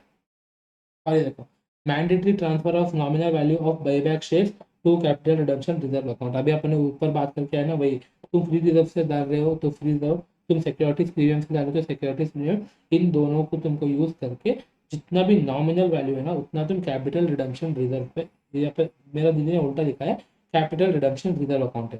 ठीक है। और उसके बाद if any expenses incurred for buyback transaction, मतलब कुछ भी एक्सपेंसेस अगर बाईबैक ट्रांजैक्शन में होता है तो हमेशा हमेशा हमेशा वो पीएनएल में ही ट्रांसफर होगा। ठीक है। Buyback expenses account to bank account, PNL account to buyback expenses account, ये दोनों एक ही एंट्री है, बस अलग अलग करके दिया है इंस्टीट्यूट ने, मैंने भी वैसे ही दे दिया। तुमको अगर एग्जाम में याद नहीं आ रहा है, एक्सपेंसेस हमेशा क्या है, प्रॉफिट एंड लॉस में डेबिट होगा, क्योंकि debit all expenses and losses nominal account का रूल है। तो PNL account to buyback expenses account एक लिखा तो भी चलेगा, पर अपन पहले बाईबैक एक्सपेंसेस को अपन डेबिट कर रहे हैं, फिर उसको पेमेंट कर रहे हैं, तो इसको अपन रिवर्स करने के लिए पीएनएल अकाउंट को, मतलब इसको अकाउंट ट्रांसफर करने के लिए PNL account to buyback account, buyback expenses account, जैसे अपन एम्प्लॉय कंपेंसेशन एक्सपेंसेस टू इसका आउटस्टैंडिंग करके उसको अपन वापस से पीएनएल में ट्रांसफर किया ना, वैसे ही पहला ये एंट्री पास करके बाद में इसको पीएनएल में ट्रांसफर किया है, और कुछ नहीं है। ठीक है, ये हो गया तुम्हारा खत्म, बाईबैक यहाँ पे खत्म। और यहाँ पे एक और ये अलग कॉन्सेप्ट है, इसको मैं बाईबैक का क्वेश्चन कराने के बाद कराऊंगा, अगर मुझे गलती से मैंने इसको भूल गया तो प्रॉब्लम हो जाएगा, एक काम करता हूँ मैं यहीं पे करा देता हूँ। इक्विटी शेयर ये अलग कॉन्सेप्ट है, बाईबैक को इसको कुछ लेना देना नहीं है, और ये तुमको आ गया तो थ्योरी में आ सकता है, प्रैक्टिकल में 0% चांसेस है, मैं इसको ठोक के बोलूंगा कि नहीं ये नहीं आएगा, ये मतलब ये हाँ बाईबैक आ सकता है, ये नहीं आएगा इन प्रैक्टिकल, थियरी में आ सकता है। बस तुमको 2 पॉइंट है, पढ़ लो। The company shall not convert its existing equity share of capital with voting rights into equity share capital carrying differential voting rights, मतलब इक्विटी शेयर्स के एक वोटिंग राइट्स है और दूसरा डिफरेंट वोटिंग राइट्स है, इन दोनों को एक में तुम कन्वर्ट नहीं कर सकते हो। ठीक है, बस वही परसेंट, मतलब वही, एक है existing equity share capital with voting rights, और एक है equity share capital differential voting rights, कुछ और वोटिंग राइट्स है उनका, तो उन दोनों को तुम मर्ज नहीं कर सकते, कन्वर्ट नहीं कर सकते एक दूसरे के अंदर। Disclosure required in the board report related to equity share with differential voting rights, मतलब डिफरेंशियल वोटिंग राइट्स जो है ना उन सबका तुमको डिस्क्लोजर देना चाहते हैं। मैं तो बोलता हूँ थियरी में भी आना मुश्किल है, कुछ भी नहीं है इसमें। ठीक है, अब अपन चलते हैं, एक मात्र क्वेश्चन है इंस्टीट्यूट के मॉड्यूल में, और वो भी इस चैप्टर में नहीं दिया है, फर्स्ट चैप्टर में दिया है, तो मैं यहाँ पे बाईबैक में लिख के आया हूँ, यहाँ पे अपन करेंगे। चलो सर, यहाँ पे तो है ही। Oh my God, oh my God, हाँ इसको मैंने बताया था ना, इक्विटी शेयर कैपिटल का चैप्टर में था, इसलिए मैंने यहाँ पे नहीं लिया था। तो यहाँ पे क्वेश्चन नंबर 7 है, एक मैंने तुमको यहाँ पे मार्क भी करके दिया था, वही वाला है। Let's see.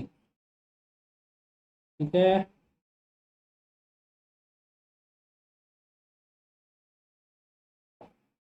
सेवन क्वेश्चन देखो ये पे पूरा एक बैलेंस शीट दिया है। इस बैलेंस शीट वगैरह इतना बड़ा बड़ा जब क्वेश्चन होता है ना, तब तुमको आखिरी में देखना होता है एग्जैक्टली हमको करना क्या है। देखो यहाँ पे क्या है, pass journal entries to record the about transaction. About transaction क्या है अपन ऊपर जाके देखेंगे। And prepare balance sheet of the company immediately after the buyback of share.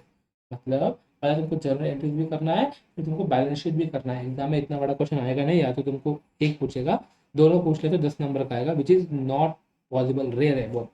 तुम देख के चले जाओ बस।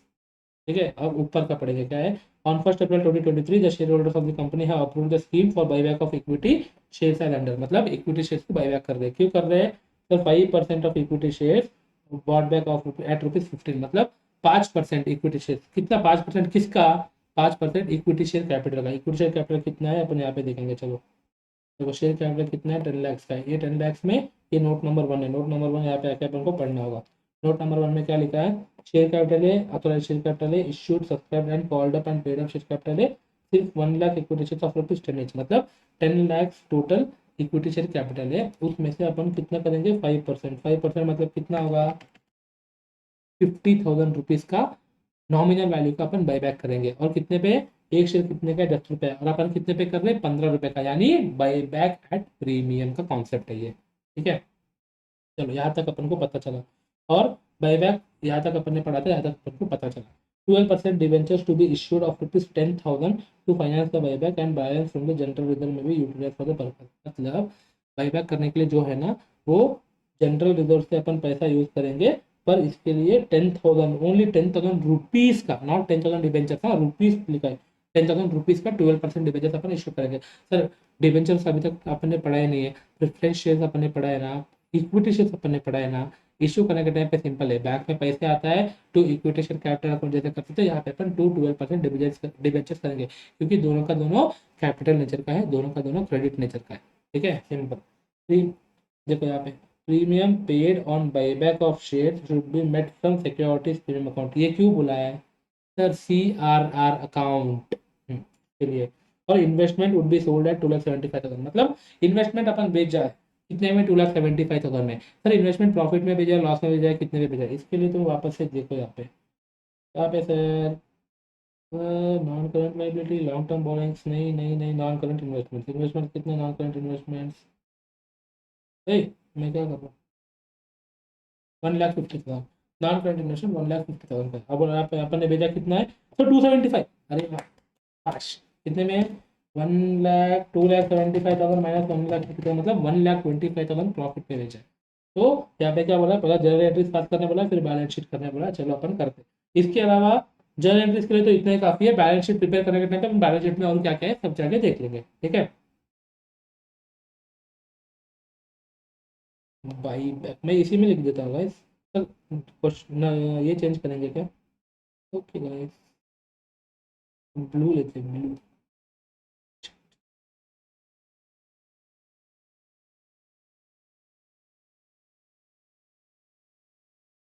बाईबैक का एक ही क्वेश्चन है, मैं यहाँ पे चाहे तो लिख भी देता हूँ, इलस्ट्रेशन 7 ऑफ शेयर कैपिटल। मैं इसको अलग से करके मैं इसी का इसमें आई मीन इसी का PDF में मैं इसको इंसर्ट करके दूंगा। तुम एक काम करो, इसको निकाल ही दो, क्योंकि बाद में पॉकेट का कंफ्यूज हो जाएगा। सर आपने इलस्ट्रेशन लिखा था, वहाँ पे नहीं है, यहाँ पे नहीं है। मैं तुम्हारे लिए इसका बाईबैक का एक अलग से क्वेश्चन बैंक दे रहा हूँ। चैप्टर वाइज तो मैं हर दे रहा हूँ, तो इसका ऊपर क्वेश्चन बैंक, इस वाला का जो बोर्ड नोट्स होगा, इस वाला का जो क्वेश्चन बैंक होगा, इस वाला का जो कॉन्सेप्ट नहीं होगा, सबका दिन अलग अलग अलग PDF आ जाएगा। इसी में ये वाला क्वेश्चन होगा, क्वेश्चन नंबर 4 के नाम पे। ठीक है, question number 4 will be of the buyback. 3 question जो था वो अपना रहेगा इस वक्त। ठीक है, यहाँ पे इन द बुक्स ऑफ क्या था, कौन थे भाई ये लोग, कौन थे कौन थे, हाँ क्या है ये, अल्लू वालिया, अल्लू वालिया।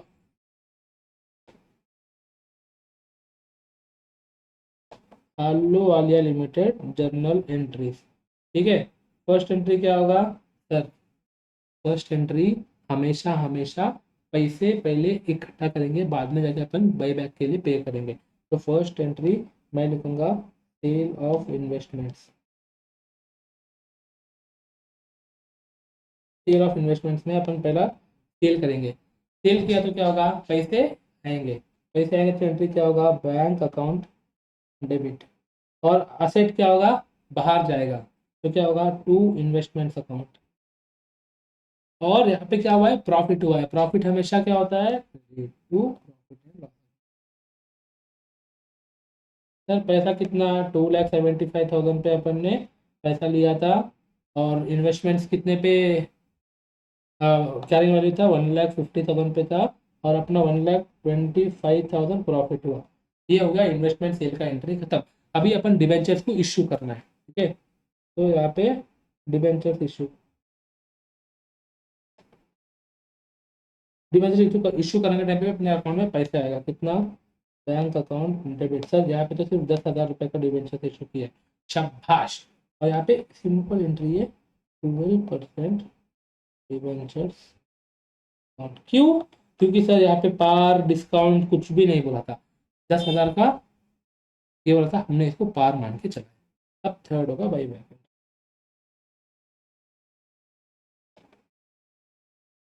बाई बैक के टाइम पे क्या होगा, मैंने हमेशा बताया था पहला equity share holders account create करो, बाद में उनको पेमेंट करो। तो इक्विटी शेयर कैपिटल हम क्रेडिट करते थे, अभी बाई बैक के टाइम पे इसको अपन रिवर्स करेंगे, डेबिट करेंगे। क्या, इक्विटी शेयर कैपिटल अकाउंट। कितना सर, सर 50,000 रुपये का नॉमिनल वैल्यू 5%, कितना हुआ 50,000। ओके। सर प्रीमियम पे इशू कर लेते ना अपन, हाँ। सिक्योरिटीज प्रीमियम अकाउंट कितना, तो 15 रुपीज था। ये कितना, 15 मतलब exactly half, 25,000 to share holders account. कौन सा share holders, equity share holders account. 75,000 done. अभी इनको पेमेंट कर देंगे।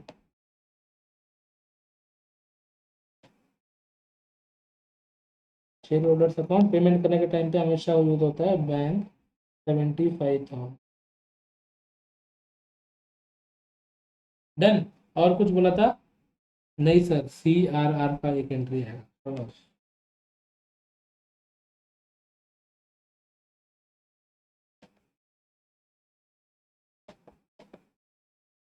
CRR का एंट्री है, तो यहाँ पे क्या हुआ, CRR कितने पे, देखो गाइस, अपन ने 50,000 रुपीज का नॉमिनल वैल्यू का बाई बैक किया है, इसलिए 10 रुपीज नॉमिनल वैल्यू का अपन ने डिबेंचर्स इशू किया है, तो 10 रुपीज अपन को माइनस करना है, मतलब 10,000।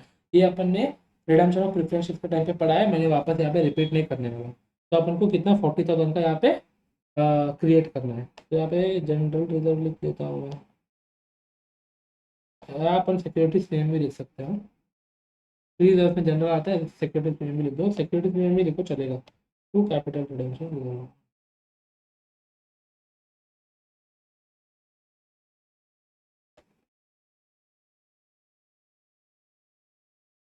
Done done done done done done done. एक बार देख लेता हूँ क्या लिखा है, मतलब आंसर में नहीं दे रहा। देखो यहाँ पे क्या, सिक्योरिटी प्रीमियम है, जनरल रिजर्व है, दोनों है, तो अपन दोनों में से कौन सा भी करो, तुम्हारी मर्जी। डन। सर यहाँ तक तो हो गया। अभी अपन को करना है बैलेंस शीट। चलो balance sheet.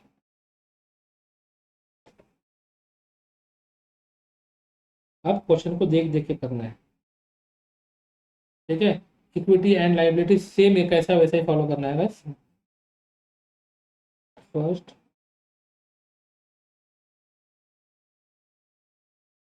Equity and liabilities में शेयर कैपिटल, इसमें शेयर होल्डर्स फंड, उसमें शेयर कैपिटल।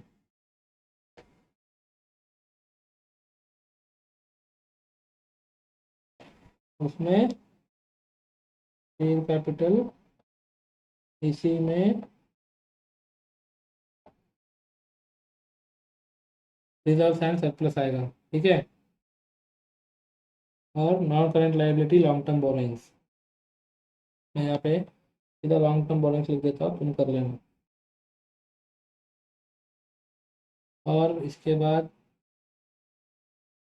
क्या है, ट्रेड पेएबल्स, ठीक है।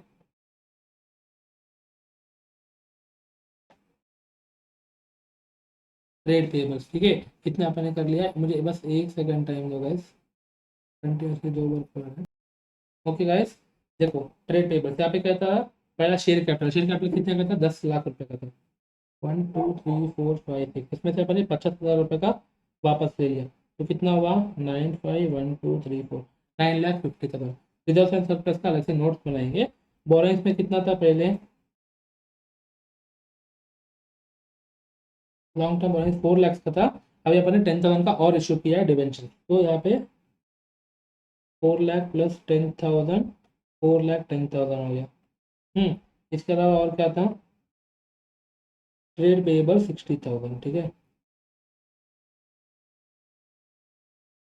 ये हो गया total.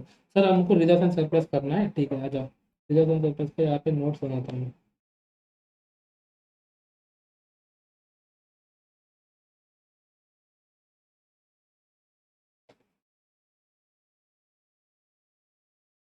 First reserve and surplus, sir यहाँ पे क्वेश्चन में देखो क्या था, नोट्स का करूँ मैं।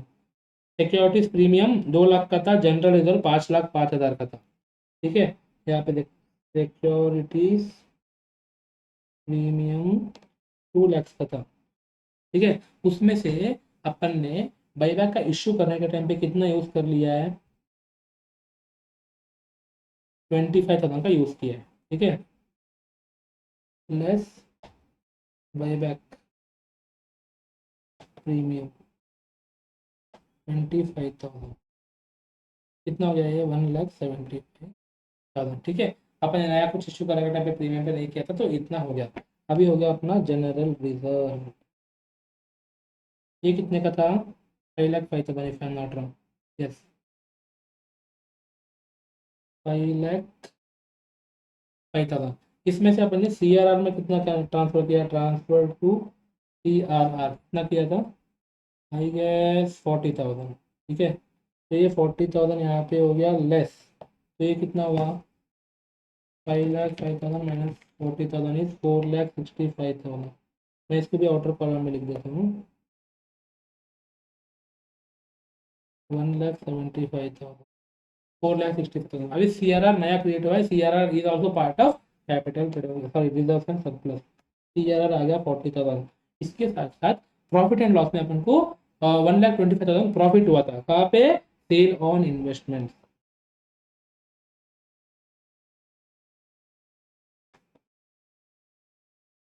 कैलकुलेट करो, कितना हो गया, 6,472, 6,475,20, ठीक है। सही, मैंने कुछ गलत कर दिया, 8,05,000 हो गया। इसको 8,05,000 को अपन यहाँ पे आके 22 में लिखेंगे, यहाँ पे नोट 1 करके नोट है। इसका कैलकुलेशन करो, 8,05,000, 4,10,000, 60,000, 2,2,2,5,1,2,3। अब यहाँ पे आएगा असेट्स, वहाँ पे बैलेंस शीट का फॉर्मेट क्वेश्चन में देखे तुमको कॉपी करना है, इसको ये मत बोलो, इसका फॉर्मेट भी याद रख लो, अच्छा है, अच्छा चीज़ है, बहुत अच्छी चीज़ है, बहुत अच्छी। तो हाँ, इधर क्वेश्चन ही है ना ये, क्वेश्चन ही है। Non current assets, fixed assets, tangible fixed assets, मैं इसका टैंजिबल लिख दे रहा हूँ यहाँ पे। इसमें तो कुछ भी चेंज नहीं किया था अपन ने, ठीक है। टैंजिबल फिक्स्ड असेट में अपन ने कुछ भी चेंज नहीं किया है। कितना, 13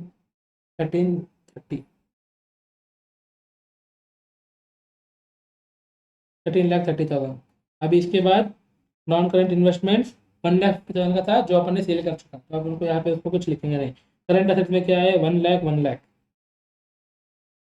लिखो, करेंट असेट्स स्टॉक है 1,00,000 का। और कौन था, डेटर्स का, क्या डेटर्स 1,00,000 का है। कैश एंड कैश, कैश का भी मैं नोट बना रहा हूँ, नोट नंबर 2, ठीक है। यहाँ पे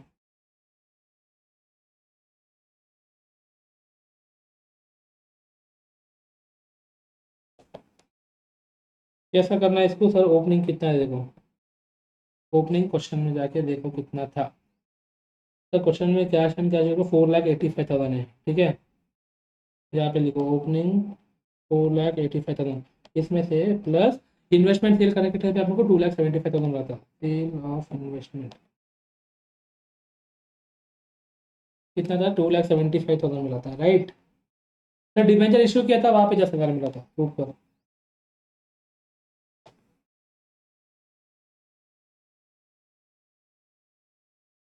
इसके बाद सर बायबैक करने के टाइम पे अपने पैसा दे दिया, कितना? 75,000।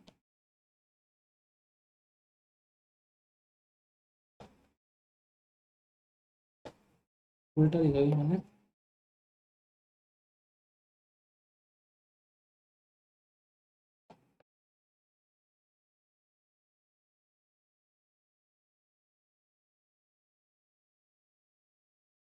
कितना होगा सर? 4,85,000, 2,75,000 प्लस 10,000 माइनस 75,000, कितना हो गया? 6,95,000। इसको आके यहाँ पे लिखेंगे अपन 6,95,000। इन तीनों का total 6,95,000 plus 1,00,000 plus 1,00,000 is 8,95,000 plus 13,30,000 is balance sheet tally. खत्म। 4 क्वेश्चन करने के लिए अपन ने पूरा 1 घंटे 50 मिनट लिया है।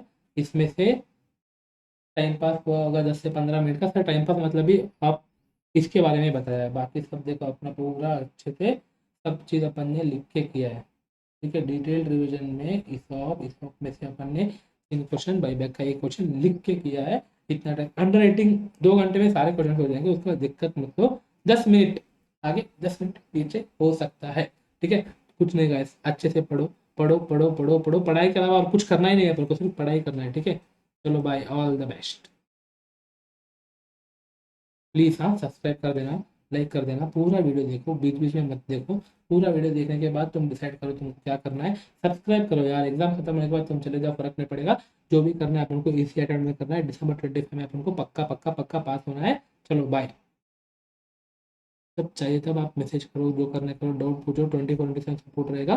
पर नाइट में थोड़ा देख, ठीक है। आप लोग पढ़ाई बिंदास करो, बिंदास पढ़ाई करो, डरो मत। अपन पक्का पक्का पक्का December 25 में पास हो जाएंगे, ठीक है। बाय।